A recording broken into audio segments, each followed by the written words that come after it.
A single father, a wounded CEO, two gunmen closing in, and one man who had spent years pretending he was nobody, until the morning pretending would have gotten her killed. What happens when a man who buried his past is forced to become exactly who he used to be? When the person he saves turns out to be the target of a conspiracy that reaches all the way to the top, and someone has already chosen him as the one to take the fall? This is the story of Gavin Mercer, and it will stay with you long after it ends. If you're new here, hit that subscribe button right now and turn on notifications so you never miss a story. Every week I bring you cinematic tales of courage, sacrifice, and the kind of love that finds people when they've stopped looking for it. Drop a comment and tell me what city and country you're watching from. I want to see how far this story travels, and if it moves you, a like means more than you know. Now settle in. This one starts with Gunfire. The Saturday morning started the way most of them did. Gavin Mercer was up before 7, standing at the kitchen counter in yesterday's jeans and a gray thermal he'd worn 3 days running, trying to figure out whether there was enough batter left for a third pancake or whether he should just eat the ones that had already gone slightly cold on the plate. The answer was that there wasn't enough batter, and he already knew that, but he stood there checking anyway because Sophie wasn't downstairs yet. And some part of him liked these few minutes alone in the kitchen when the house was still quiet, and the only sound was the tick of the wall clock and the distant noise of the neighborhood coming awake outside. He heard her feet on the stairs before he saw her. That particular rhythm he'd memorized without meaning to. 3 quick steps, then a pause on the landing, then the rest of the way down. Sophie appeared in the doorway with her hair half brushed and her jacket on inside out, carrying her shoes instead of wearing them. "I'm ready," she announced. Gavin looked at her jacket. "Turn that around." She looked down at herself. "Oh." She dropped her shoes, fixed the jacket, picked the shoes back up. "Now I'm ready." "Shoes," he said. "I'm putting them on in the car." "You're putting them on right now." She sat on the bottom step and started pulling on her shoes with the focused exasperation of someone who believed this particular rule was deeply unreasonable. Gavin slid the pancakes onto a plate and set it on the table without saying anything else. After a moment, she came and sat across from him, and they ate breakfast mostly in silence the way they usually did on Saturday mornings. And it was the most ordinary thing in the world, and Gavin was grateful for it. I was 37 years old. He had been many things in his life that he no longer talked about. Right now, this morning, he was a man eating pancakes with his daughter before driving her to the farmer's market on 5th, and that was enough. That was exactly what he wanted his life to be. Greyhaven wasn't a city. Most people outside the state could point to on a map, which was part of why Gavin had chosen it. Mid-sized, unhurried, the kind of place where you could have the same neighbors for 3 years and still not know their last names. Not because anyone was unfriendly, but because nobody was particularly in each other's business. He ran his repair shop out of a converted garage on Aldrin Street, 8 blocks from the house he rented. The shop was called Mercer Auto. He had named it that because Sophie had asked him to, when she was 5, because she said having your name on a sign meant you were really home somewhere. He had 2 regular employees, Darnell and Pete, both good mechanics, both incapable of showing up before 8:15 despite being scheduled for 8. Gavin didn't push it. He paid them fairly, they did honest work, and none of them talked much about things that didn't need talking about. It suited everyone. The shop was closed Saturdays. That was Sophie's day. She had gotten particular about the farmer's market over the past year, developing opinions about which vendors had the best strawberries and which ones were trying to pass off ordinary tomatoes as heirloom, and which of the bread stalls had clearly been frozen and thawed and weren't worth the price. Gavin had no idea where she'd developed these opinions. He suspected her teacher, Mrs. Arlo, who apparently had strong feelings about local produce that she communicated to 3rd graders with some regularity. But he didn't mind the ritual. He liked watching Sophie approach the vendors with that slight air of professional skepticism that looked absurd and entirely genuine on an 8-year-old face. They parked the truck 2 blocks from the market entrance because parking close on a Saturday morning was a battle Gavin had long ago decided wasn't worth fighting. Sophie jumped out while the engine was still making its cooling sounds, already scanning ahead toward the row of stalls she could see from the lot. "Strawberries first," she said. "We always do strawberries first. Because they run out." "I know." "You say you know, but last time we got there at 11, Sophie. That's on you. You're the one who took 40 minutes to eat breakfast." She considered this. I was thorough. Gavin locked the truck and fell into step beside her. The market was fuller than usual for the hour, a good crowd moving between the stalls in that pleasant, directionless way people moved when they had nowhere specific to be. Gavin stayed a half step behind Sophie as she navigated confidently toward the far end of the row, greeting the strawberry vendor, a heavy-set man named Hector, with the seriousness of someone conducting a business transaction. Gavin stood back and watched, and felt for a few seconds the particular peace of an entirely ordinary morning. That was when the sound came. He heard it before he fully processed it, which was always the way it happened with him. Not recognition, exactly, but a physical response. Something in his body that moved before his thinking mind caught up. His hand found Sophie's shoulder, and he was already pulling her sideways behind the nearest stall before the second shot cracked the air above the market. People screamed, then they ran. It happened the way it always happened, instantly and in every direction, a sudden collapse of the ordinary into pure animal movement. Stalls overturned. Someone's bag hit the ground and oranges rolled across the pavement. Hector dropped behind his table. A woman with a stroller was already moving fast toward the parking lot, head down, not looking back. Sophie had gone very still. That was something Gavin had noticed about her when she was scared. She didn't panic, she froze, and then she looked at him. She was looking at him now. "Listen to me," he said quietly, already scanning the street beyond the market entrance. "There's a shop right there, the blue door. You see it?" She nodded. "You go straight in and you stay inside, away from the windows, and you don't come out until I come to you personally, not until you hear my voice. Understand?" "Dad." "Sophie." She looked at the blue door, then she looked at him, and for a second he saw something in her face that was older than 8 years old. "Come back," she said. "I will." She ran. He watched her reach the door, push it open, disappear inside. And then Gavin Mercer straightened up, turned toward the sound of the gunfire, and started moving. The scene 2 blocks north was already broken. A black SUV, luxury, heavy, the kind that came with reinforced panels and a price tag that suggested professional use, had plowed through a parking barrier and come to rest at an angle against a concrete pillar at the entrance to the 5th Street garage. The front was crushed. The driver's window was gone. One door on the passenger side hung open at a wrong angle. A woman was trying to crawl out through that door. She'd made it to the pavement by the time Gavin reached a position behind a parked panel van across the street. She was moving, but barely. One arm not working the way it should have been, her progress slow and grinding, dragging herself against the concrete with everything she had. 2 men in dark clothing and balaclava masks had come around the far side of the SUV. They were moving with the calm, purposeful pace of people who knew they had time. Nobody else was in the street. Nobody was coming. Gavin assessed what he had. The van for cover. A 2-lane road between him and them. No vehicle on their side he could use. The woman was in open ground between the SUV and the garage entrance, maybe 20 feet of completely exposed pavement. The men were 15 feet from her and closing. He moved.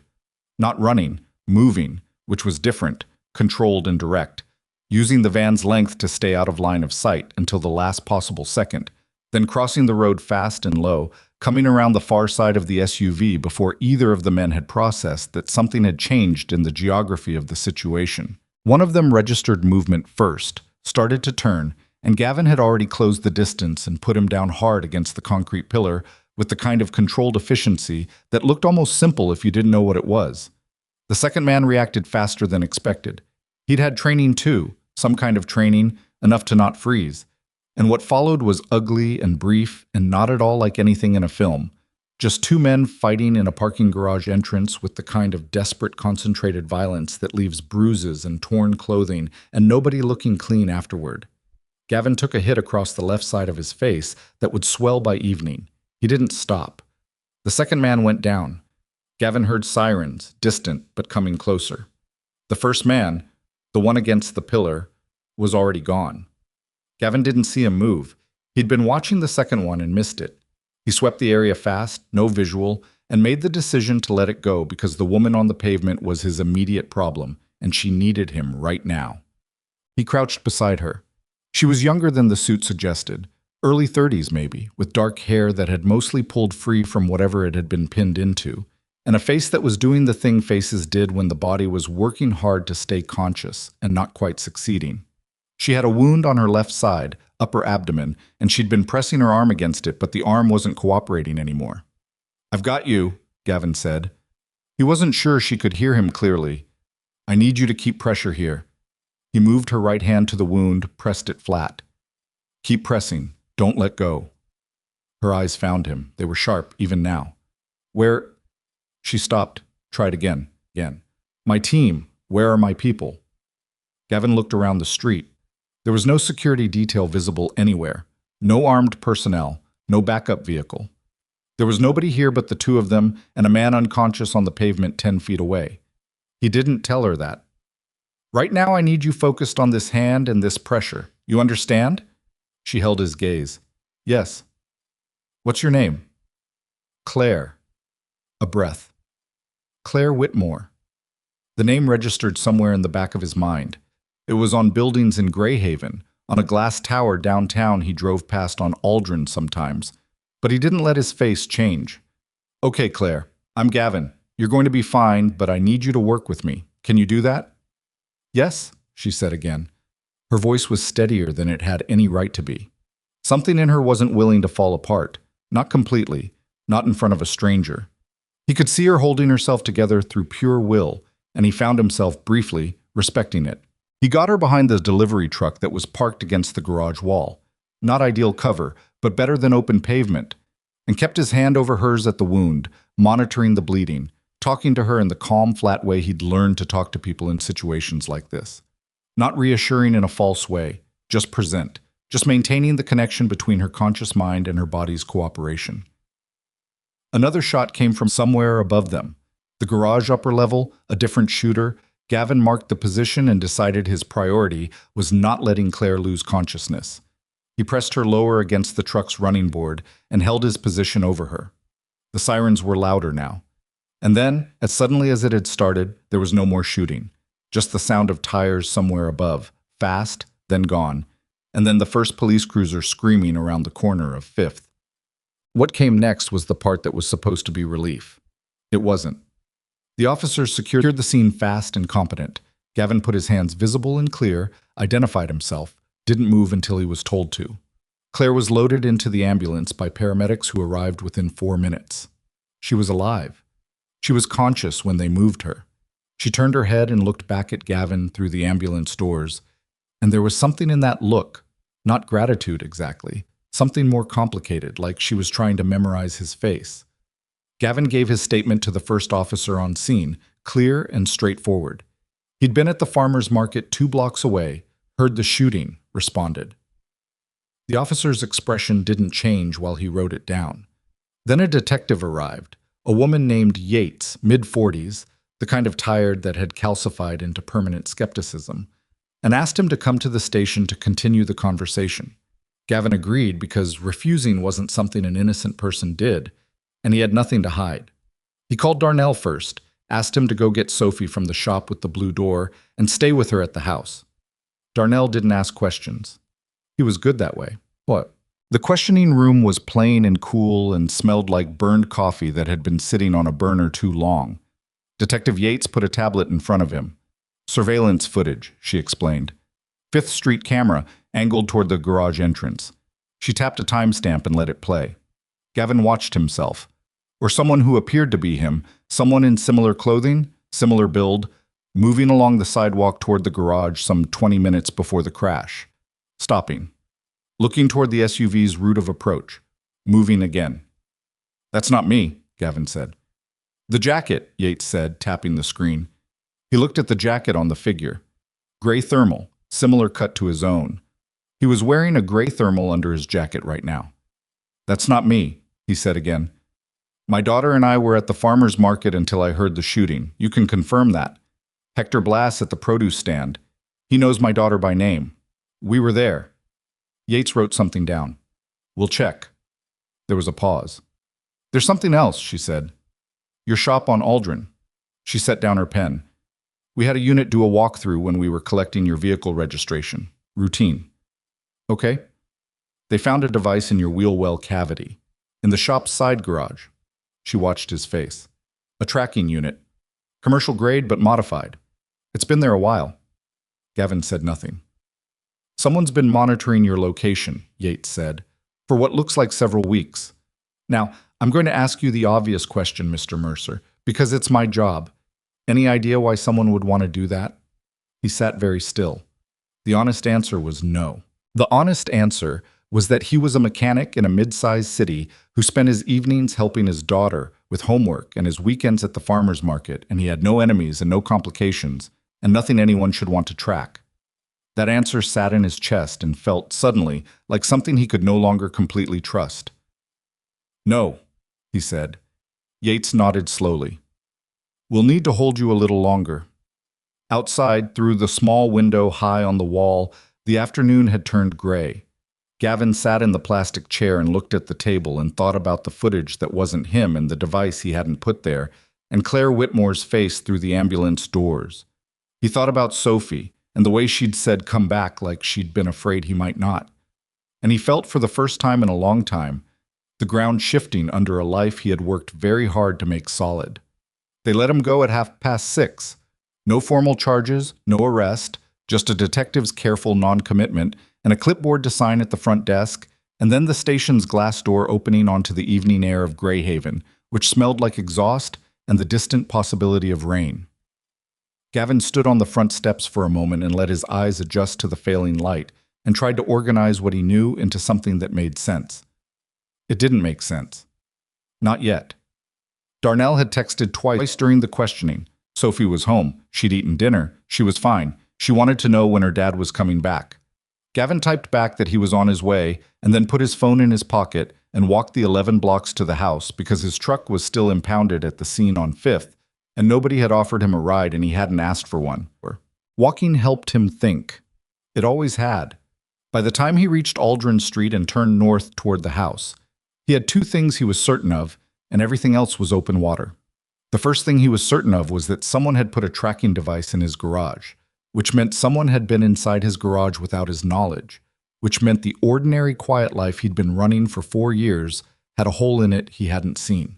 The second thing he was certain of was that the footage Yates had shown him, the man in the gray thermal moving toward 5th Street before the crash, was not him, which meant it was someone who had gone out of their way to look like him, to be in that place at that time in clothing that could be described as his.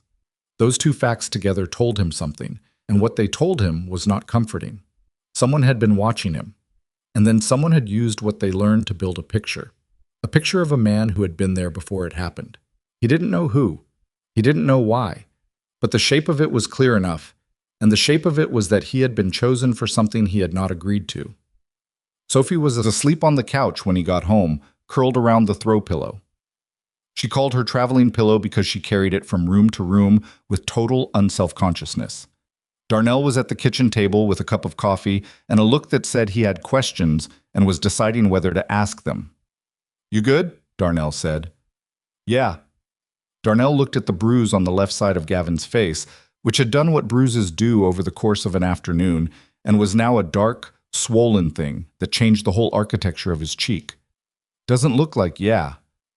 I'll put ice on it." Gavin looked at Sophie. "She eat anything besides whatever you gave her?" "She had 2 pieces of toast and told me toast wasn't dinner and then ate both of them."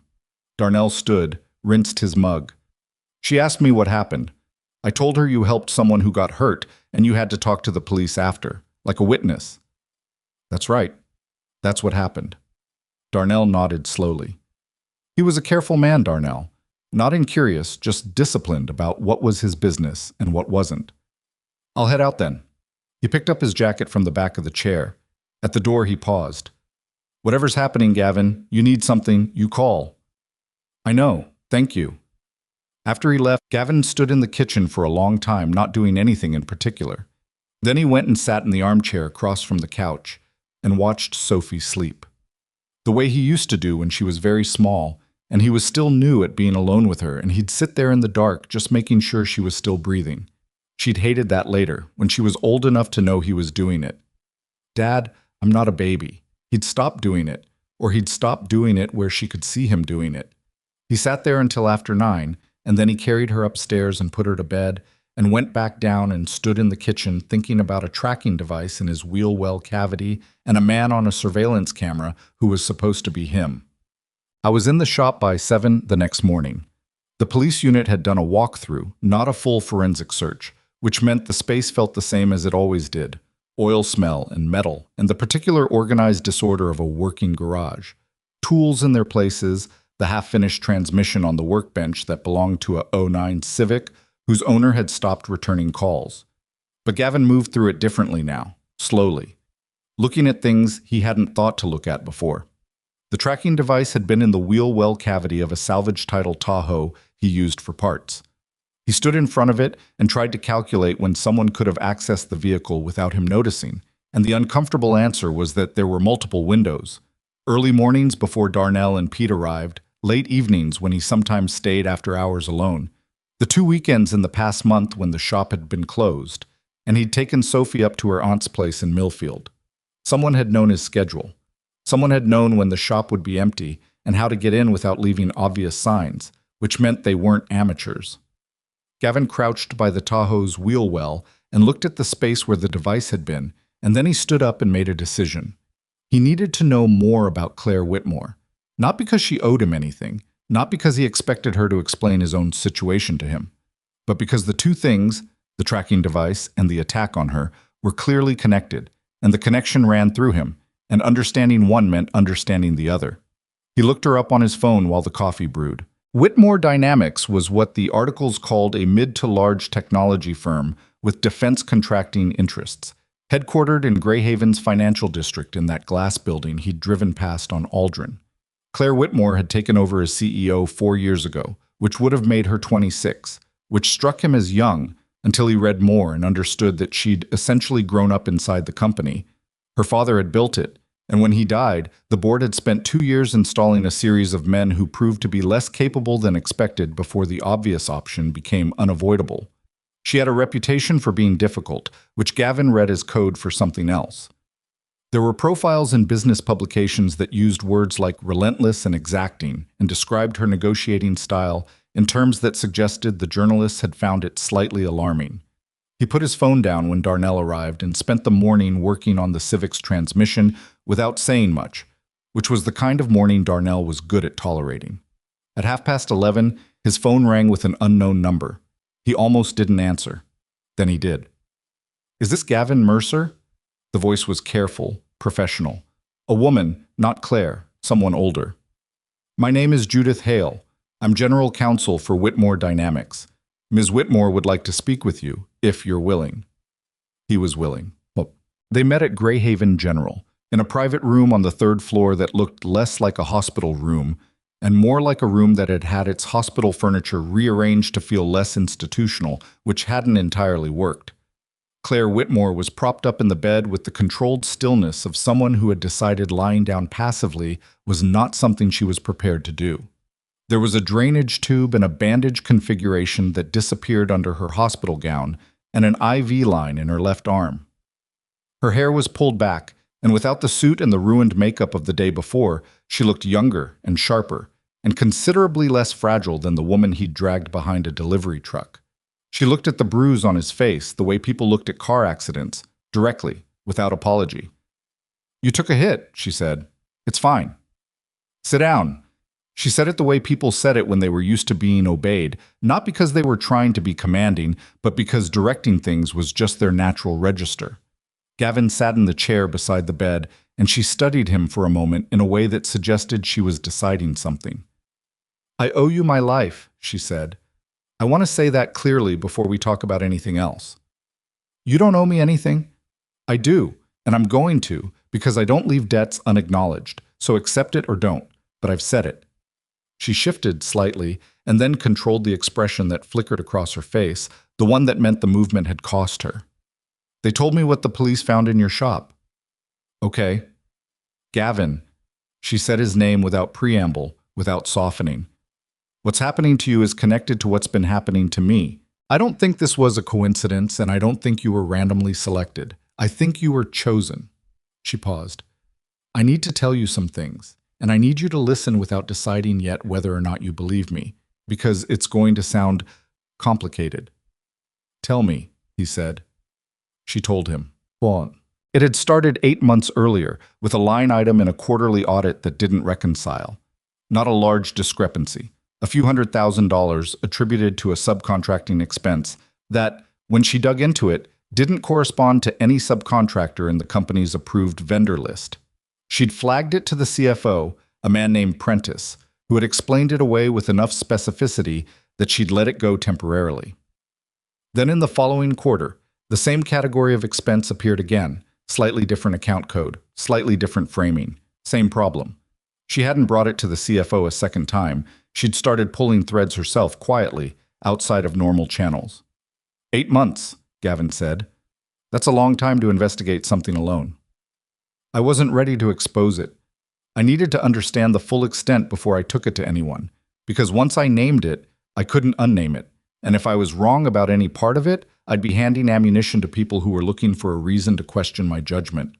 She said it evenly, without self-pity, but he heard what was underneath. A woman who operated in an environment where she couldn't afford to be wrong, because being wrong had consequences for her that it didn't have for someone else in the same chair. What I found, over 8 months of looking at contracts and shell companies and payments, was approximately $47 million that had moved out of Whitmore Dynamics through a series of fraudulent defense subcontracts. The money didn't go to the subcontractors. It went to a financial network I eventually traced to a man named Victor Kane. Gavin didn't know the name. He said so. Most people don't. He doesn't appear in the business press because he's very careful about not appearing anywhere. He operates as a broker. He connects criminal capital to legitimate-seeming investment structures, and he takes a significant percentage for the architecture. The technical side of what was being stolen from my company involved restricted communication software. The specifications, not finished products, but the developmental specifications, were being transferred through the same contract infrastructure and sold on. To who? That I don't know completely. Kane is the middle of it. Who's at the other end, I can't tell you with certainty. She looked at him steadily. But here's what I found 3 days before the attack. What I found is what changed everything. She had found an internal access log. Not in the main system, in a secondary archive the company maintained for legacy contracts, a system that most of the executive team didn't use or think about regularly. Someone had been accessing specification files in that archive over a period of 14 months. The access was authenticated, which meant whoever was doing it had legitimate credentials. Credentials that could only belong to one of 3 people at the executive level who still maintained access to that particular system. 3 people, Gavin said. 3 people knew where I would be yesterday morning. I had a call with my personal assistant, a call with my COO, and a meeting with my chief security officer to discuss adjustments to my weekend schedule. Those are the 3 people who knew I would be at that garage at that specific time. She let that settle. And one of those 3 people has been accessing restricted specification files for over a year. The room was quiet. Somewhere down the hall, a monitor beeped its steady and different rhythm. You're telling me someone in your own executive team set up the attack, Gavin said. Yes. And I'm in this because they needed someone to blame. She said it without softening, because there wasn't a soft way to say it. Someone built that footage. Someone put a device in your shop so they could document your location patterns and confirm you'd be in the vicinity. Someone chose you because, I'm guessing, because you had a background that could be made to look dangerous if someone knew what to look for, and because you were a private citizen without institutional backing who could be portrayed as a hired operative who turned on his employers. Gavin sat with that for a moment. He thought about the footage Yates had showed him, the man in the gray thermal, the deliberate positioning. He thought about the weeks of location monitoring a tracking device represented. He thought about the level of preparation involved. This took planning, he said, a significant amount of it. Whoever this is, the person inside your company, they've been running both things simultaneously, the financial operation and a contingency for if it unraveled. Yes. And the contingency was me. Claire met his eyes. Yes, Gavin. The contingency was you. He sat back in the chair. He had a thought that he didn't say out loud, which was that the planning required to execute what she was describing, the surveillance, the constructed footage, the coordination of the attack itself, the layered framing, wasn't just executive-level intelligence. It was operational intelligence. Whoever was at the center of this had experience, or had access to people with experience, that went well beyond boardroom maneuvering. "What are you going to do?" he said. "I'm going to find the rest of the evidence and I'm going to hand it to federal investigators," she said. "I was already building toward that before the attack. I'm not stopping now." "You're in a hospital bed." "I'm aware of where I am." She said it with a flatness that made it clear she had already had this conversation with at least one medical professional, and it had not gone well for that professional. What I need from you, specifically, is information. The device in your shop. I want my team's forensic people to look at it, if the police will release it, because if the purchase trail can be traced, that's a thread. She paused. "And I want you to know what you're dealing with, because whatever that detective told you, you are not out of this. You're going to stay a person of interest until someone proves the footage was fabricated, and that takes time. And in the meantime, the people who built that footage know it didn't work the way they planned, and they are not done." Gavin was quiet. "I'm not trying to frighten you," she said. "I know. I'm trying to I said I know." He looked at her. "I've been in situations before where someone was trying to build a box around me. The only way out of a box is to understand the walls." He stood. "Get me the name of your forensic person. I'll talk to the detective about the device." She looked at him with an expression he couldn't quite read. Not gratitude. That had already been said and set aside. Something more like reassessment. Like she was revising a calculation. "You're very calm about this," she said. "No," he said honestly. "I'm not." Detective Yates was not immediately enthusiastic about a corporate forensic team handling potential evidence. Gavin had expected that. He spent 40 minutes on the phone with her that evening working through it, and then another 20 minutes the following morning. And in the end, what happened was a compromise. Whitmore's forensic contractor would work alongside the department's own unit, with results shared in both directions. It was bureaucratically imperfect and practically workable, which Gavin had learned was usually the best available outcome when institutional interests had to be negotiated. Sophie asked about the bruise at breakfast Tuesday morning. "I got hit," Gavin said. "By what?" "By a person." She put down her spoon. "A person hit you in the face?" "It's not a big deal, Soph." "It's a big deal if a person hit you in the face, Dad." She was looking at him with that expression she got. The serious one, slightly too old for her face, the one that had appeared sometime after her mother died and never quite went away. "Are you in trouble?" He looked at her. He thought about what Darnell had told her. Witness, police, routine. He thought about the tracking device and the footage and Claire Whitmore describing a contingency plan that had his name on it. He thought about what it meant to have an 8-year-old who asked direct questions and deserved direct answers, calibrated to what she could actually carry. "I might have some complicated stuff to sort out for a little while," he said. "But it's being sorted out. You're safe and I'm fine, and those two things are true." She looked at him for a long moment. Then she picked up her spoon again. "You should put that arnica stuff on it. Mrs. Arlo says arnica is good for bruises." "Mrs. Arlo covers a lot of ground. She's very knowledgeable. Apparently." The morning felt normal. The normalcy of it sat in his chest like something fragile he was carrying with both hands. The forensic results on the tracking device came back Thursday. Gavin was in the shop when Judith Hale called, and he stepped out into the alley behind the garage to take it. The device, she told him, had been purchased through a procurement chain that on first pass looked like dead ends. A purchasing agent, a numbered LLC, a secondary LLC.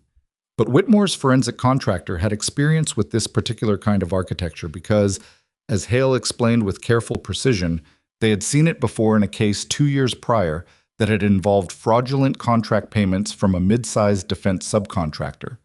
A case that had eventually been traced to a financial network associated with a broker operating out of 3 jurisdictions. "You're saying it links to Kane," Gavin said.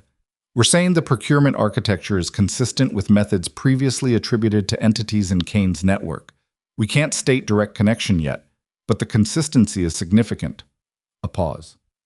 "There's a second element. The secondary LLC used to purchase the device. Our contractor traced its registered agent to a name. The name is a nominee, almost certainly. A person paid to appear on paper without actual involvement. But the nominee's registration address is an office suite in Greyhaven, And that office suite is leased by a holding company. And that holding company, another pause, this one deliberate, has received payments from Whitmore Dynamics' operational budget, authorized payments, categorized as security consulting expenses. Gavin stood in the alley behind his shop and let that land. Security consulting. He thought about what Claire had told him. 3 people who knew her schedule. 3 people with access to the restricted system. And one of those 3 was her chief security officer. Who authorized the security consulting payments? He said. The authorization chain goes through the CSO's office. Hale's voice was steady, but he heard something underneath it. Not quite fear, but proximity to fear.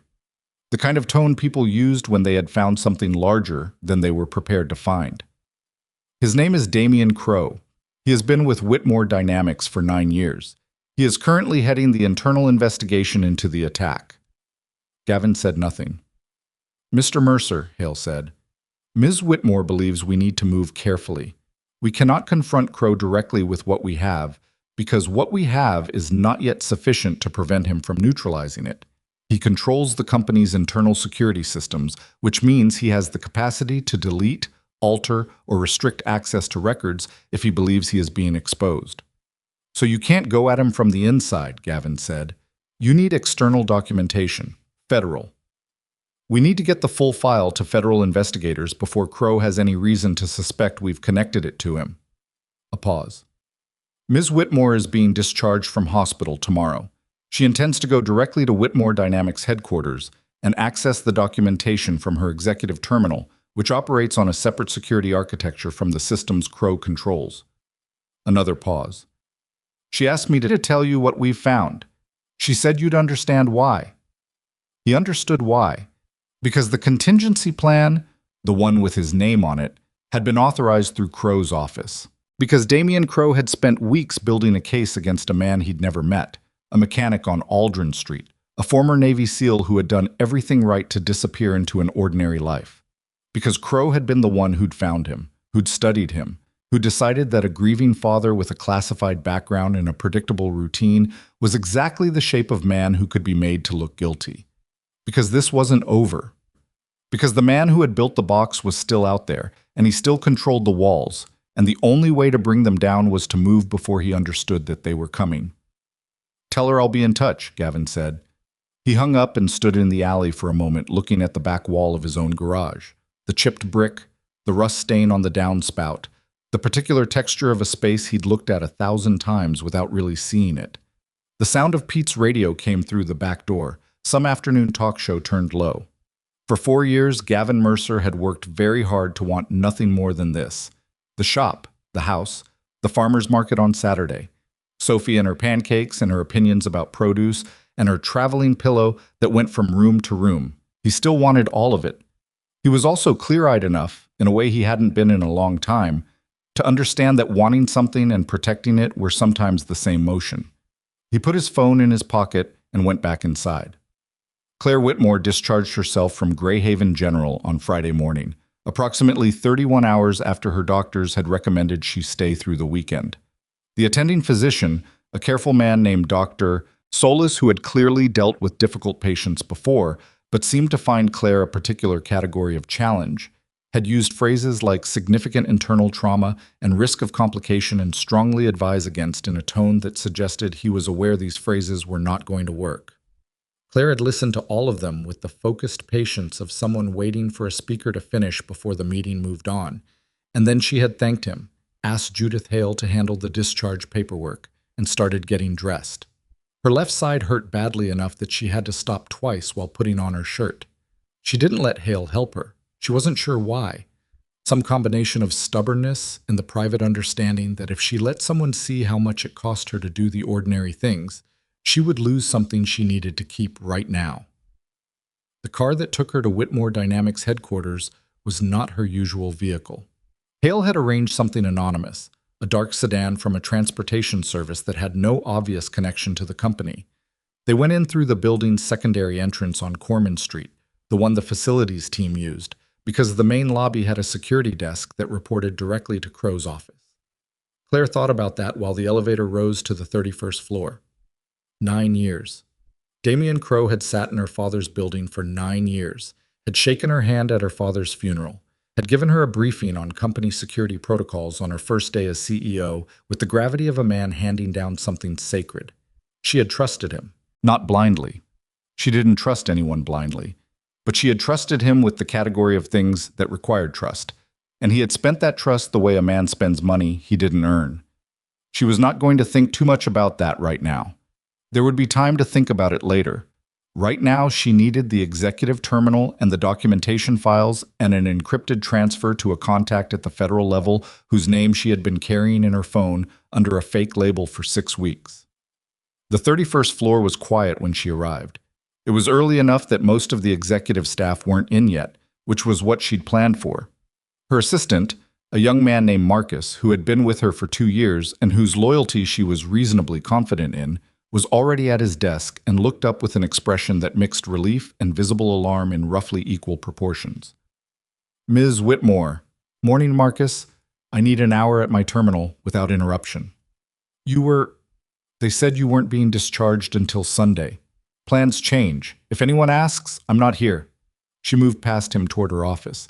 "Anyone includes Crowe." She heard him start to say something else and then stop, which was the right call.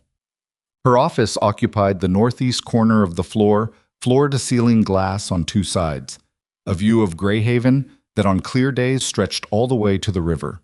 Today there was low cloud, and the city looked gray and close, and Claire sat down at her desk and woke her terminal and tried not to think about the fact that sitting down had cost her another sharp protest from her left side that she was going to have to keep ignoring.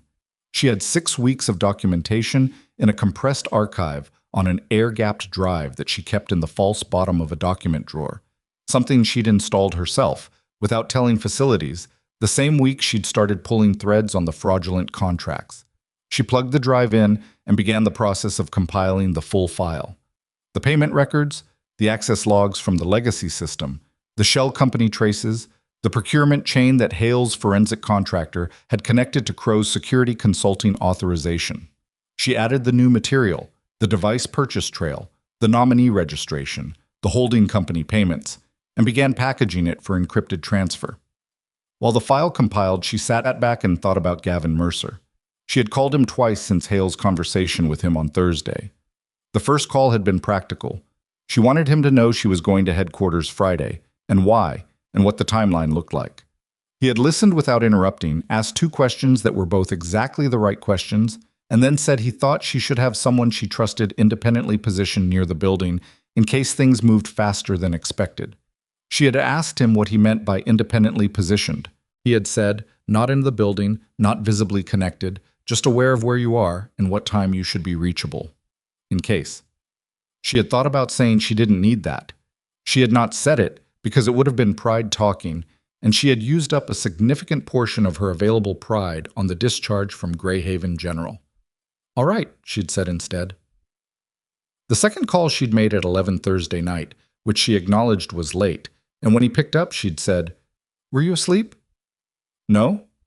A pause. "You okay?" "I wanted to ask you something." She had been lying in the hospital bed in the dark with the city light coming through the window blind in thin strips, and it had seemed at that hour like a question she needed to ask. "The morning at the garage, before you knew any of this, before you knew who I was or what was happening, why did you come toward it? You had your daughter. You could have gotten Clear." A long silence. "I got Sophie Clear," he said. "I know. But then you turned around."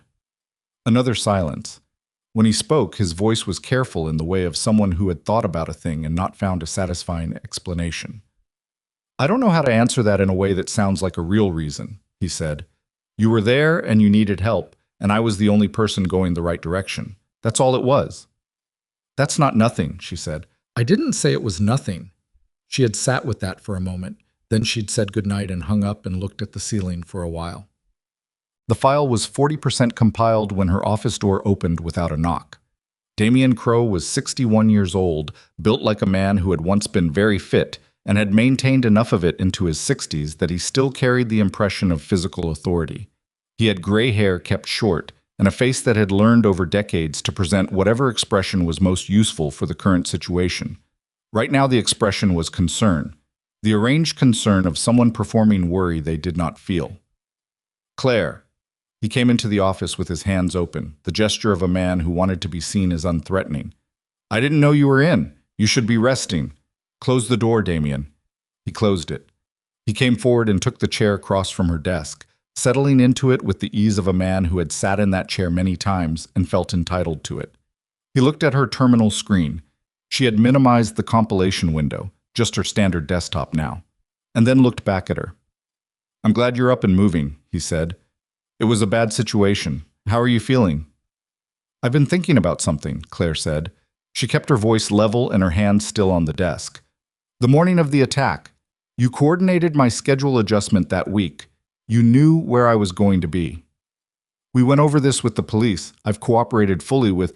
You were one of 3 people, she said. Crow looked at her. The concerned expression shifted, almost imperceptibly, a small recalibration, like a piece of machinery adjusting under load. Claire, I understand why you're looking at everyone right now. That's a natural response to what you went through. But I want you to be careful about the security consulting budget, she said. I want to walk through the line items, the payments over the past 14 months to external consultants through your department's discretionary account. A silence. That's a routine budget review, he said carefully.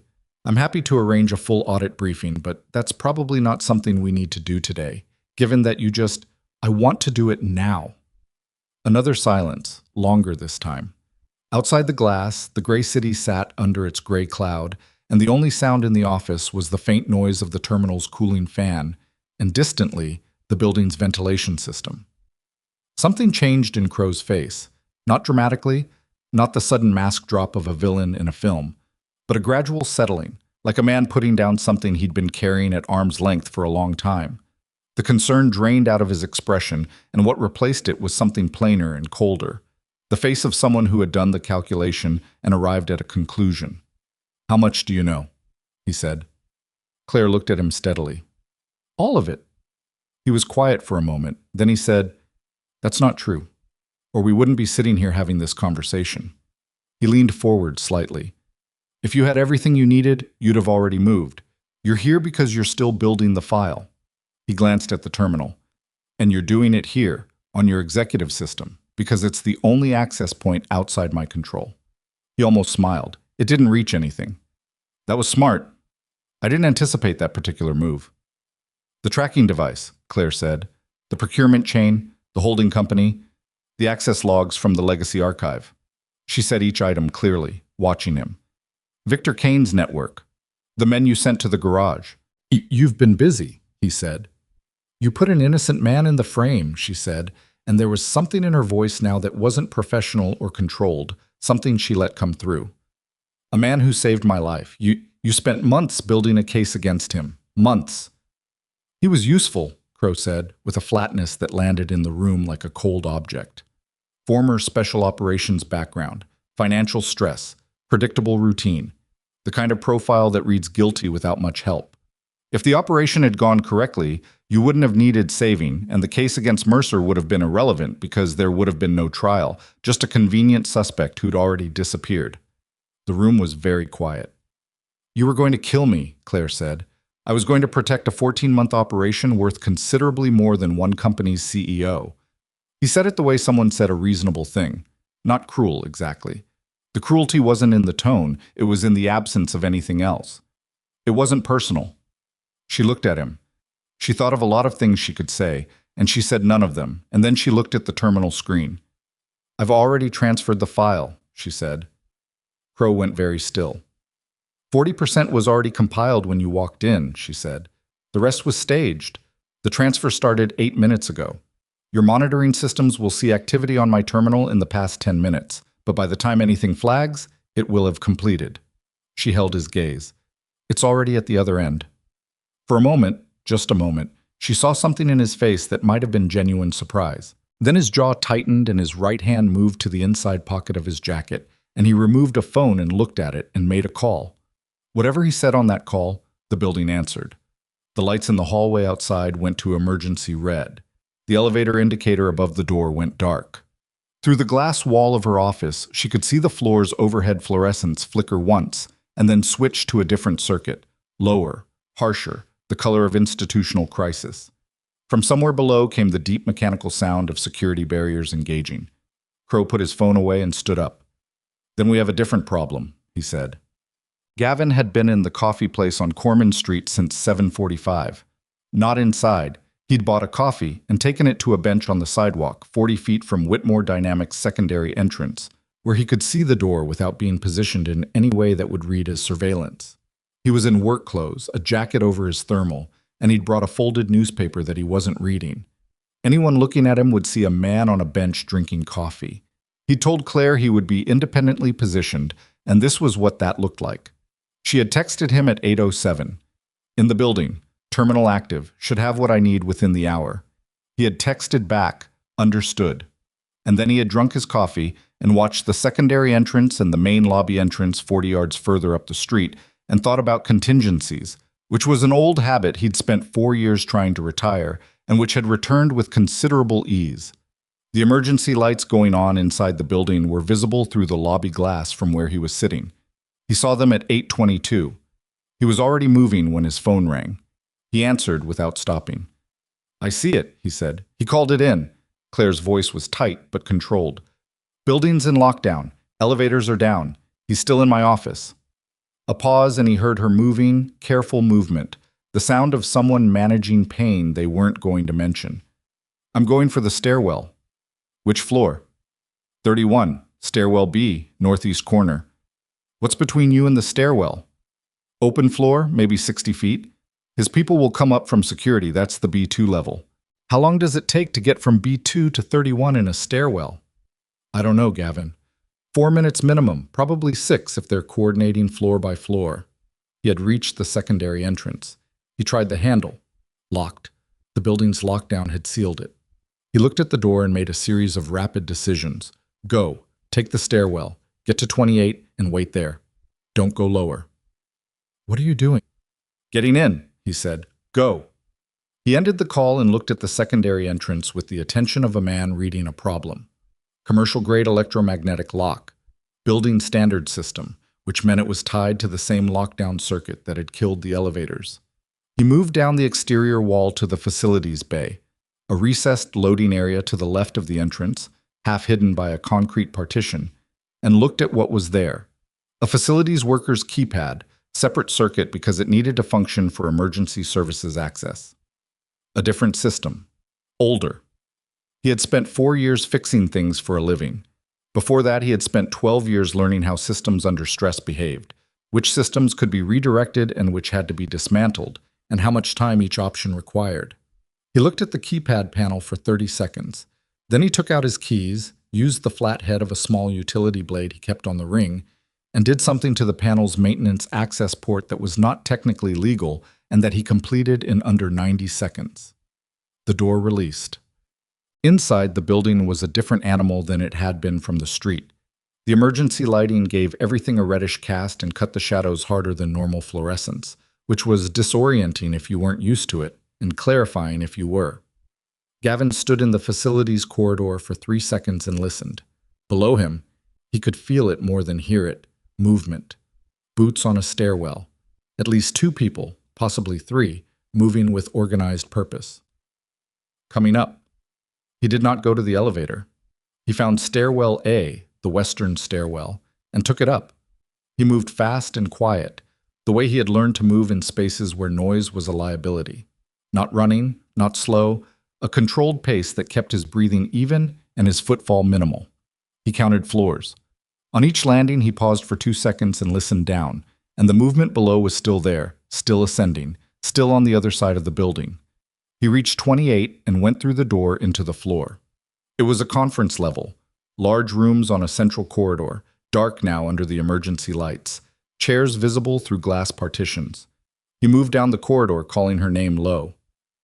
"Here." Her voice came from the far end, near the windows. She was standing, barely, one hand on the window frame, her weight distributed in a way that minimized pressure on her left side. She had made it down 3 flights of stairs in a building under lockdown 36 hours after major abdominal surgery, and she was upright, and she was holding her phone, and she looked at him when he came around the corner with an expression that was relief and fury and the specific exhaustion of someone who had refused to collapse and was beginning to feel the cost of that refusal. "You got in," she said. "Facilities bay entrance. Tell me what Crow knows about where you went." "He knows I went for the stairwell. He'll assume I went down. Then he'll have people on the lower floors and the basement exits." Gavin was scanning the conference floor, the layout, the sightlines. "Where does this floor connect to?" "There's a service corridor on the south end. It connects to the adjacent building, the Harmon Tower Annex. Whitmore owns 3 floors there. There's a walkway access point at 26. "Does Crow's security control the Harmon Annex?" She thought. "No, it's a separate building management system. He can't lock it down remotely." 26 it is." He looked at her. "Can you do 2 more flights?" She looked back at him.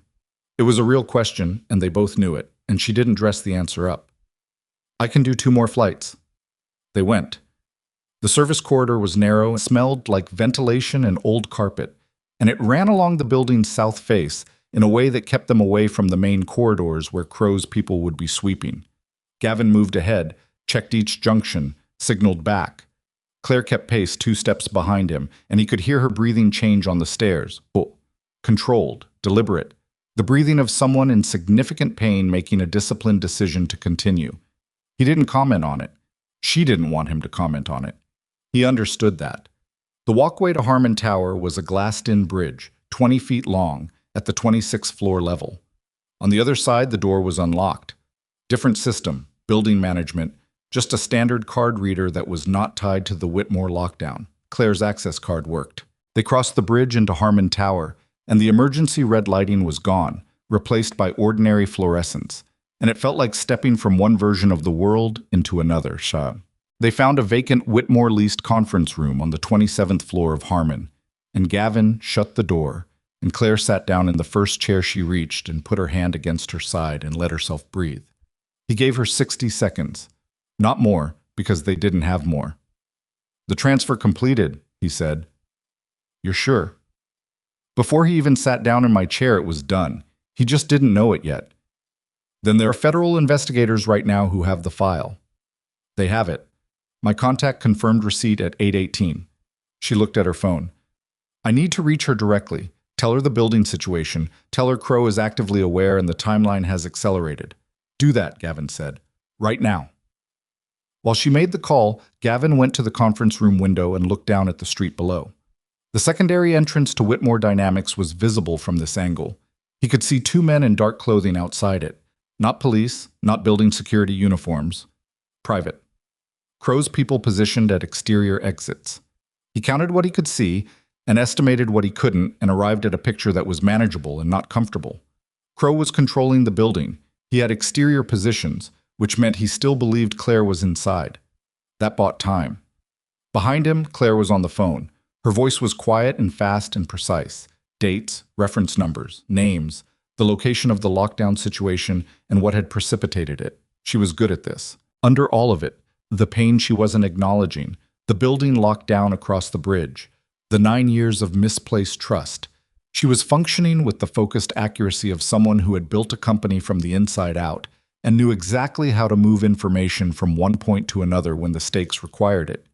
He turned and watched her and thought about what she had said on the phone Thursday night. "Why did you come toward it?" And his answer, which was true but not complete, because the complete answer included the part he hadn't said, that something in the way she was crawling across that pavement, the pure refusal of it, the way her body was failing and she was dragging it forward anyway, had reached past his careful, ordinary life and found something he thought he'd put away for good. He hadn't said that. It wasn't the right time, and he wasn't sure there would be a right time, and he was 37 years old, and he had Sophie and a garage on Aldrin Street and a life he had assembled deliberately out of quiet and routine. He knew what it cost to want more than that. He knew exactly what it cost. He looked out the window at the 2 men below who didn't know where their target was. "Federal response is being coordinated," Claire said behind him. Her voice was different now. The call was over. The performance of controlled precision could go offline for a moment. "They're treating it as active. They're going to move on the building."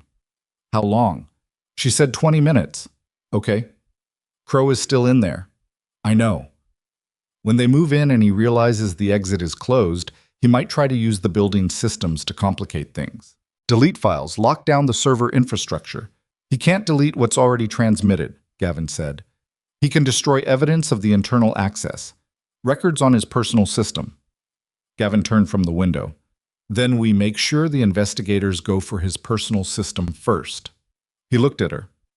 Can you communicate that directly to your contact? Yes? Do it. She did. They sat in the conference room in Harmon Tower and waited. Claire had her hand pressed to her side in a way she probably thought was subtle.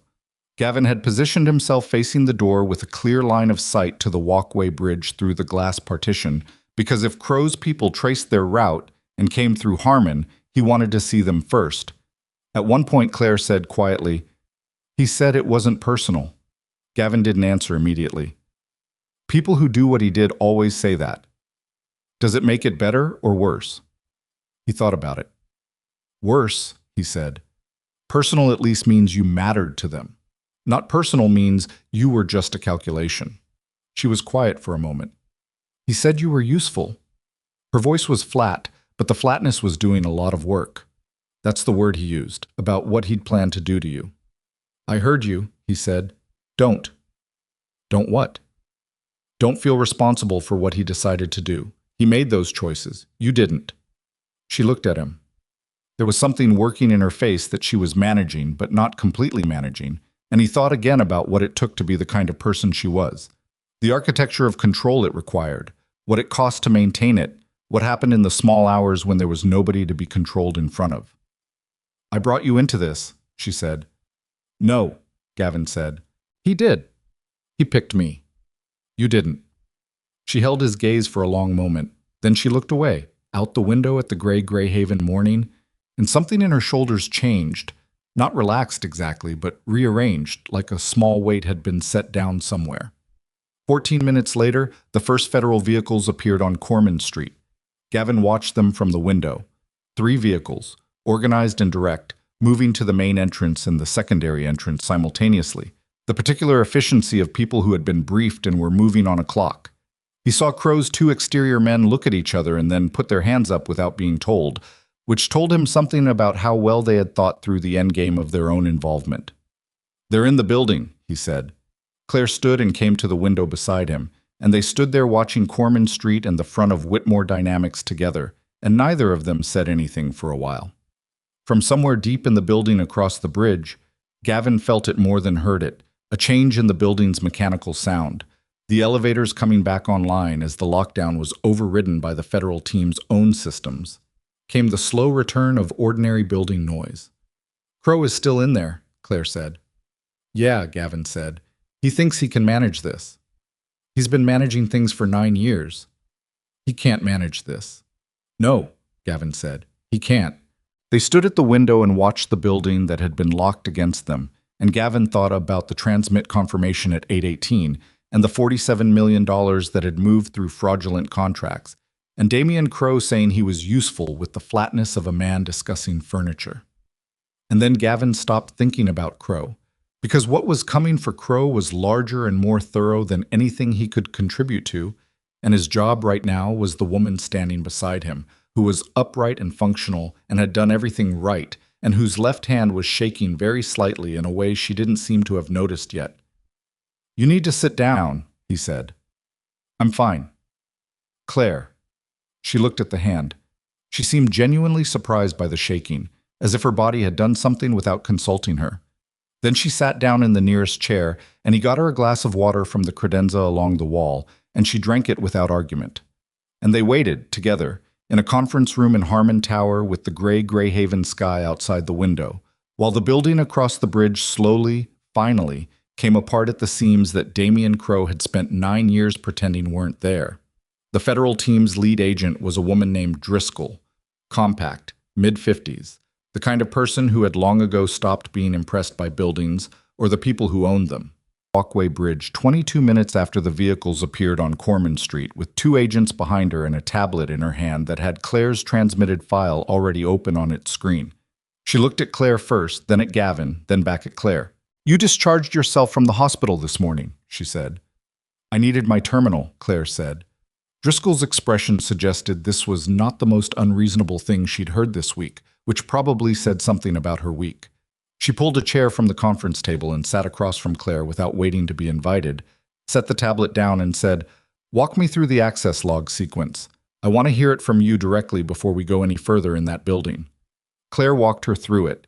She was precise and sequential and did not editorialize, and Driscoll listened with the focused stillness of someone who had learned that interrupting people who knew what they were talking about was a waste of everyone's time. Gavin stayed back, near the window, out of the way. He watched Driscoll's face while Claire talked and tried to read how much of this was new information and how much was confirmation of things the federal apparatus had already been assembling from other directions. When Claire finished, Driscoll sat quietly for a moment. "The personal system," she said. "Crow's terminal in his office. You said he might try to clear it." "His office is on the 29th floor," Claire said. "His personal system is on an independent network segment. It's not the main company infrastructure. It's a separate machine he had installed when he took the CSO role. He said it was for sensitive security planning that needed to stay off the company network." A pause. "I approved it. At the time, I thought it was a reasonable operational security request." Driscoll was already on her radio. Gavin listened to the exchange, floor, room number, system description, priority level, and watched Driscoll's two agents exchange a look that meant they were already moving the instruction up the chain inside the building. The operation in the Whitmore Tower was apparently proceeding floor by floor, which was methodical and correct, and also meant that Crow, on the 29th floor, had not yet been directly confronted. 9 minutes, Driscoll said. They would be at his floor in 9 minutes. "Where's he now?" Gavin asked.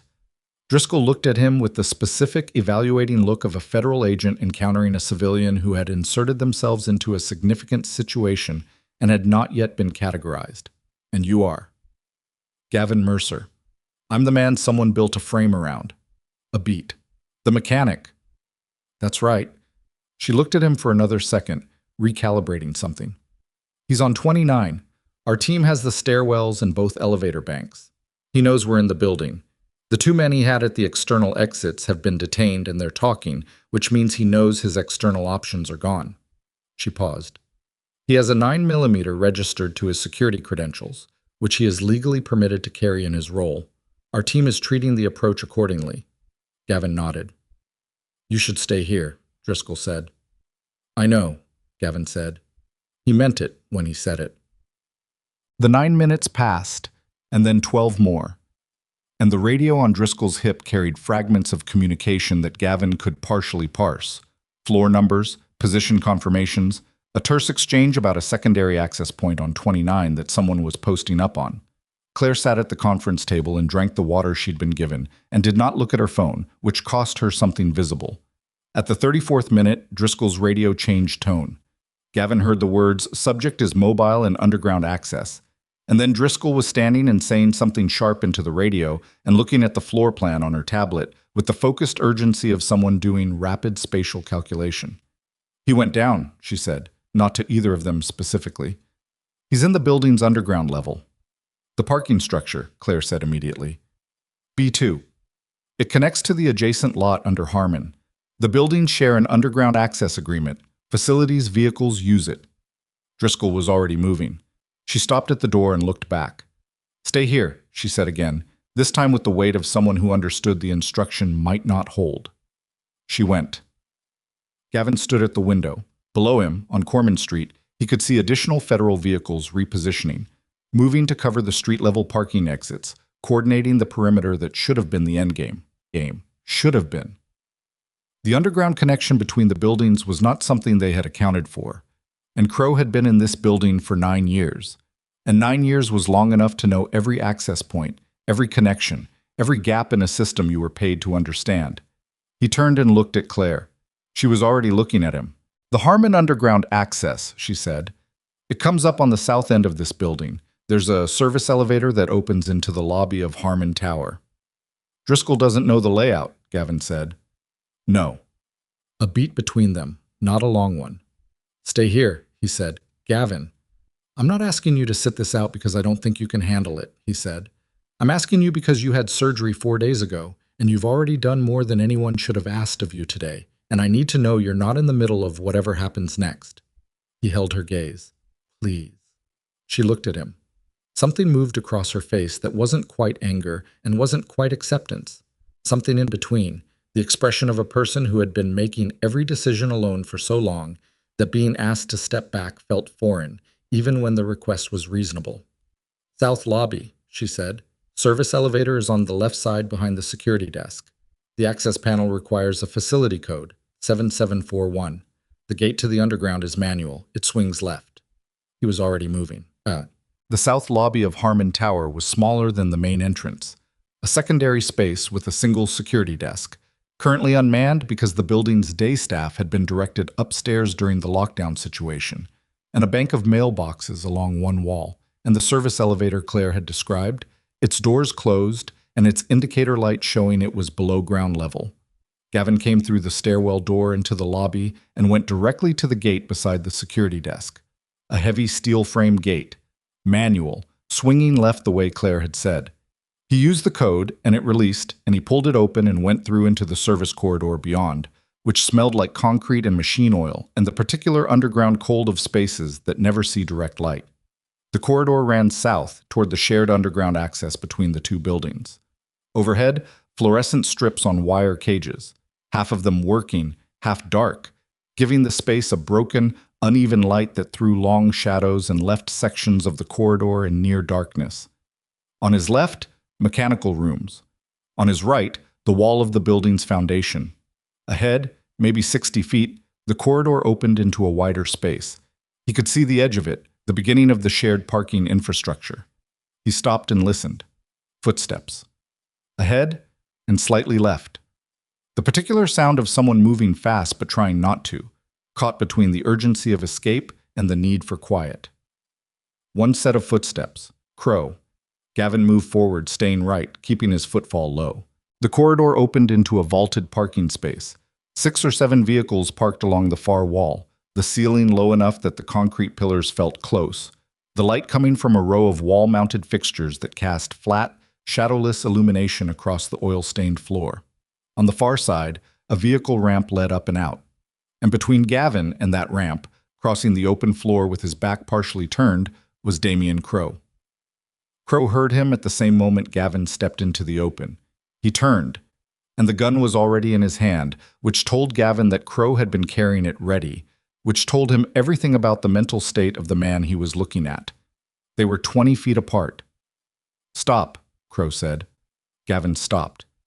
In the flat underground light, Crow looked different than he had in the photographs Gavin had seen. Older, or maybe just stripped of the professional architecture that 9 years in an executive building had built around him. He was breathing hard from the stairs, and he was managing it, controlling it, but it was there. His gun hand was steady. He'd had training, enough training, and he was not panicking.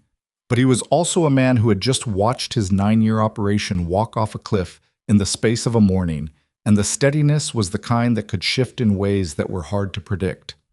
"You're the mechanic," Crow said. "That's right." "You should have stayed in the conference room." He said it without particular anger, more like a man noting an error in someone else's planning. "This isn't your problem anymore. The file is transmitted, the investigators are in the building. You've done what you came here to do." "So have you mostly," Gavin said. He kept his voice even, his hands visible and down. "You've got a federal team above you and a perimeter outside. The ramp leads to a street exit that's covered. You know that." Crow's jaw moved slightly. "You don't know what's covered and what isn't."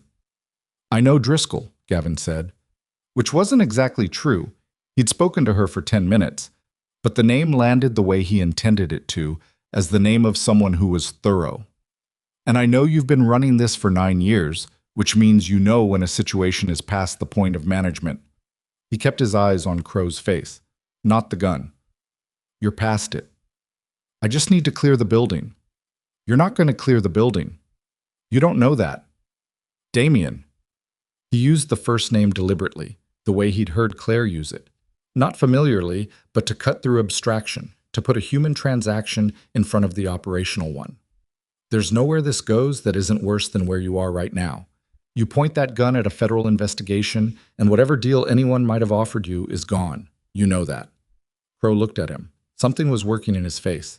The calculation that Gavin had heard described in the conference room upstairs, the relentless evaluation of options and costs and viable exits. But the options were closing, and the cost of each remaining one was going up in real time, and Crow was smart enough to be doing that math and arriving at the same answer Gavin already had.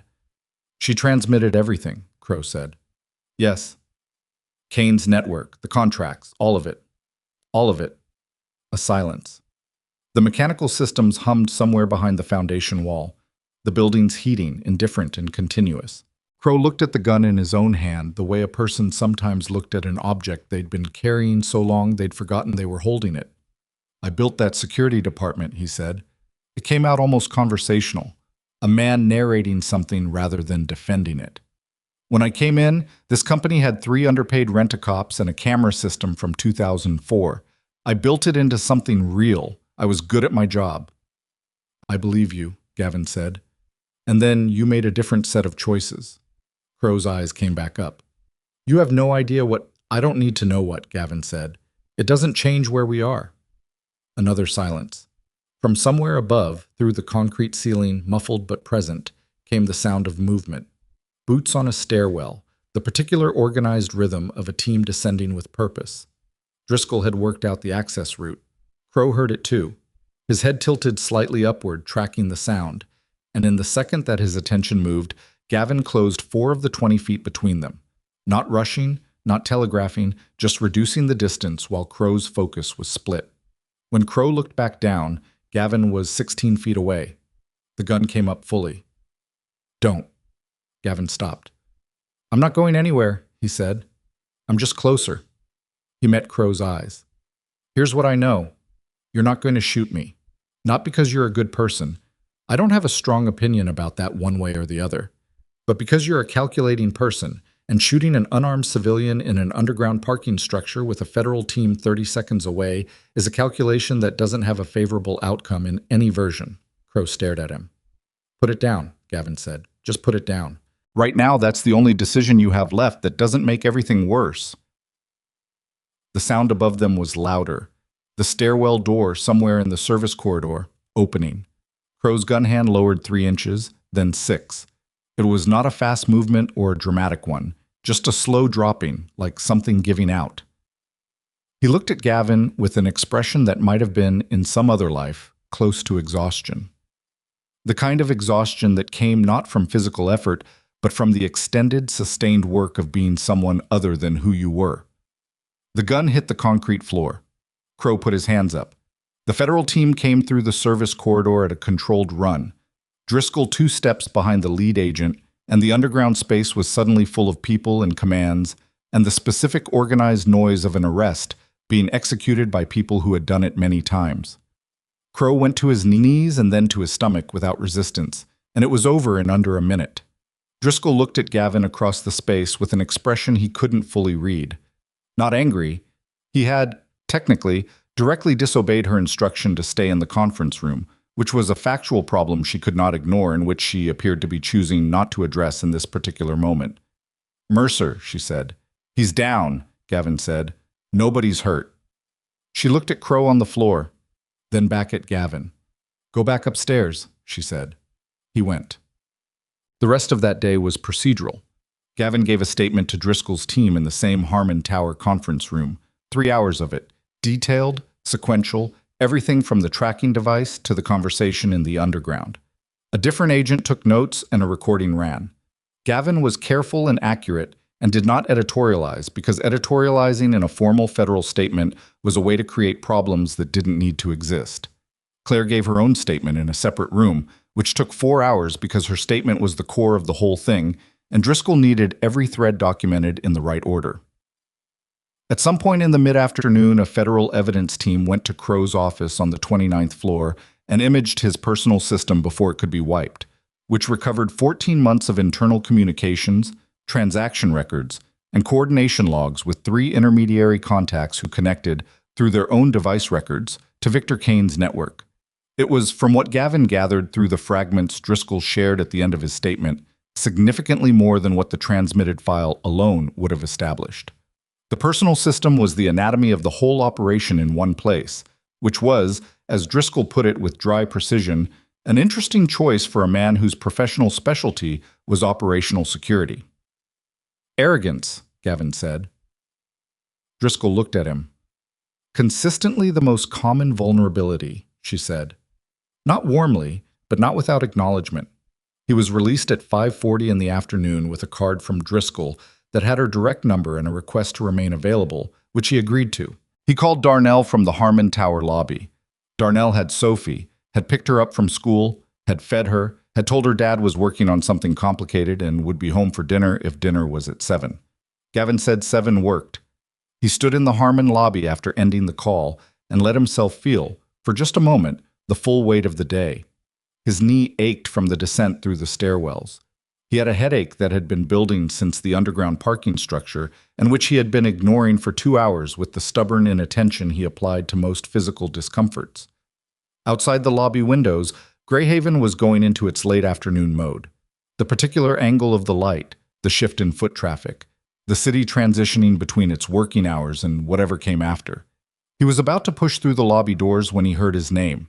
Claire was coming across the lobby from the elevator bank. She was moving more carefully than she had that morning. The day had cost her, and it showed in the slowness, in the particular set of her shoulders.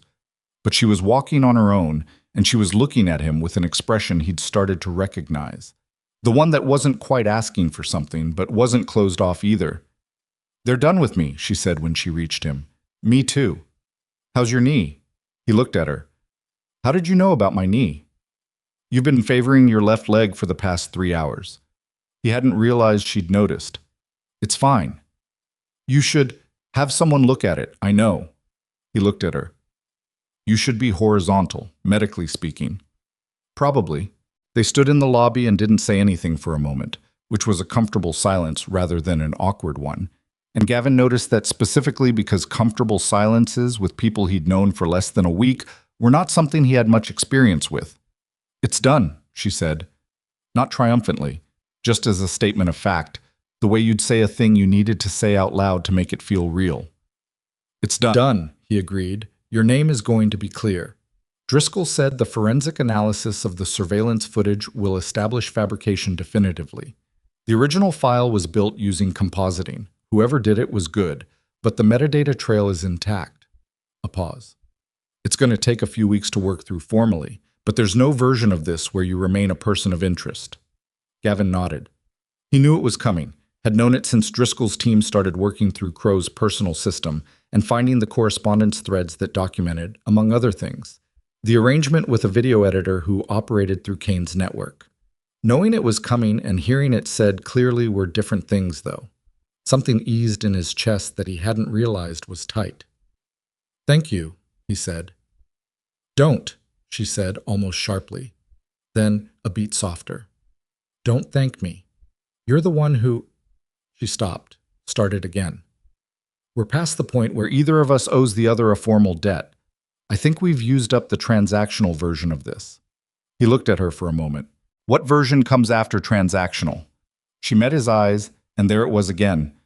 That recalibration, that revising of a calculation, the expression of someone finding that the category they had placed a thing in was no longer quite the right shape. "I don't know yet," she said, "but I think we might find out." He nodded slowly. Outside, the Greyhaven evening was doing what Greyhaven evenings did in early fall, turning the light amber and long, the downtown buildings going warm on their western faces, the shadows extending across the pavement in that particular way that made ordinary streets look, briefly, like somewhere worth being. He pushed the lobby door open and held it, and she walked through, and they stood on the Corman Street sidewalk together for a moment in the evening light, neither of them in any great hurry. "I need to get home," he said. "Sophie's waiting." "Go," she said. He went. He was half a block away when she called his name, and he turned. She was still standing in front of the Harmon Tower entrance, the building glass catching the amber light behind her, and she looked, for the first time in the 4 days he'd known her, like a person without a performance running. Just a woman standing on a sidewalk who had had a very long week and was not finished having it, but was, for this particular moment, still. "Thank you," she said, "for staying in it. You didn't have to." He looked at her across the half block of sidewalk. "Yeah," he said. "I did. He turned and walked toward the parking structure where his truck had been released that morning, and the city moved around him in its ordinary evening way. And he thought about Sophie waiting at the house, and Darnell's patient, impossible reliability, and the cold coffee that was probably still on his garage workbench where he'd left it Monday morning, 4 days ago, before any of this had happened.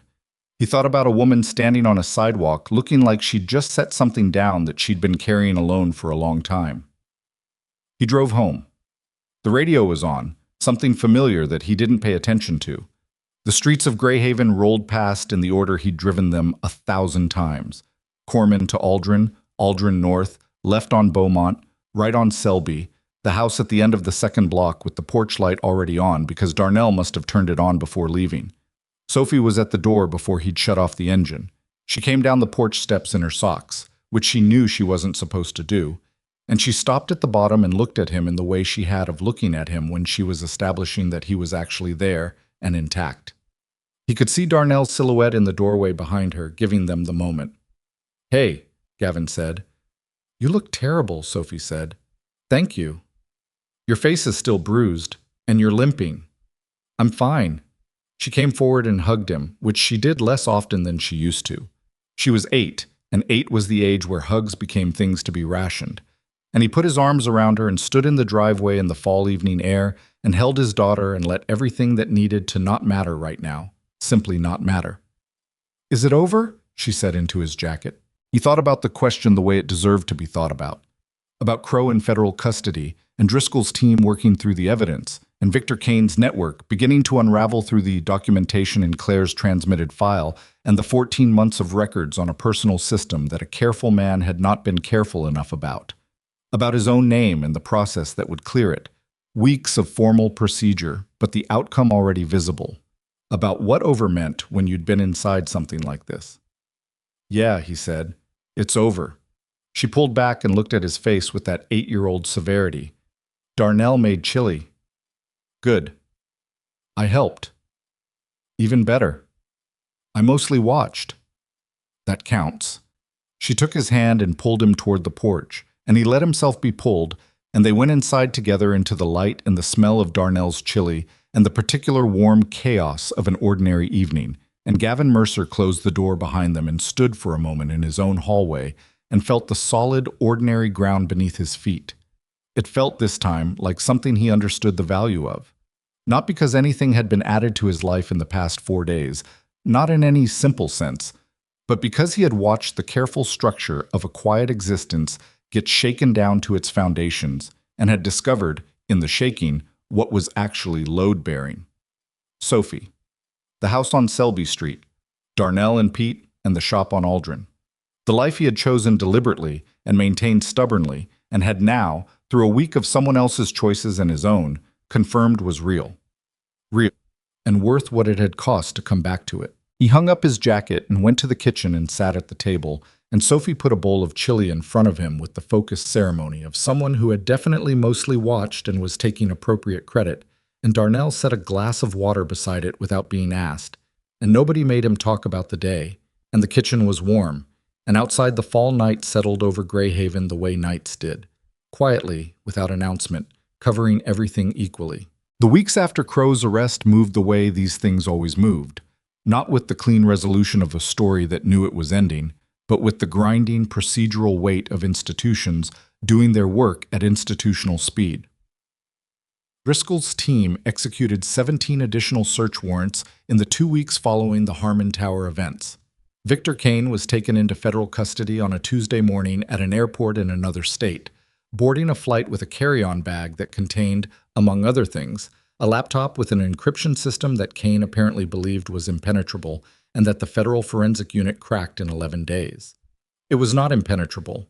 Nothing built by human hands ever entirely was, and Kane had made the particular mistake of a man who had operated successfully for so long that he had begun to confuse caution with invincibility.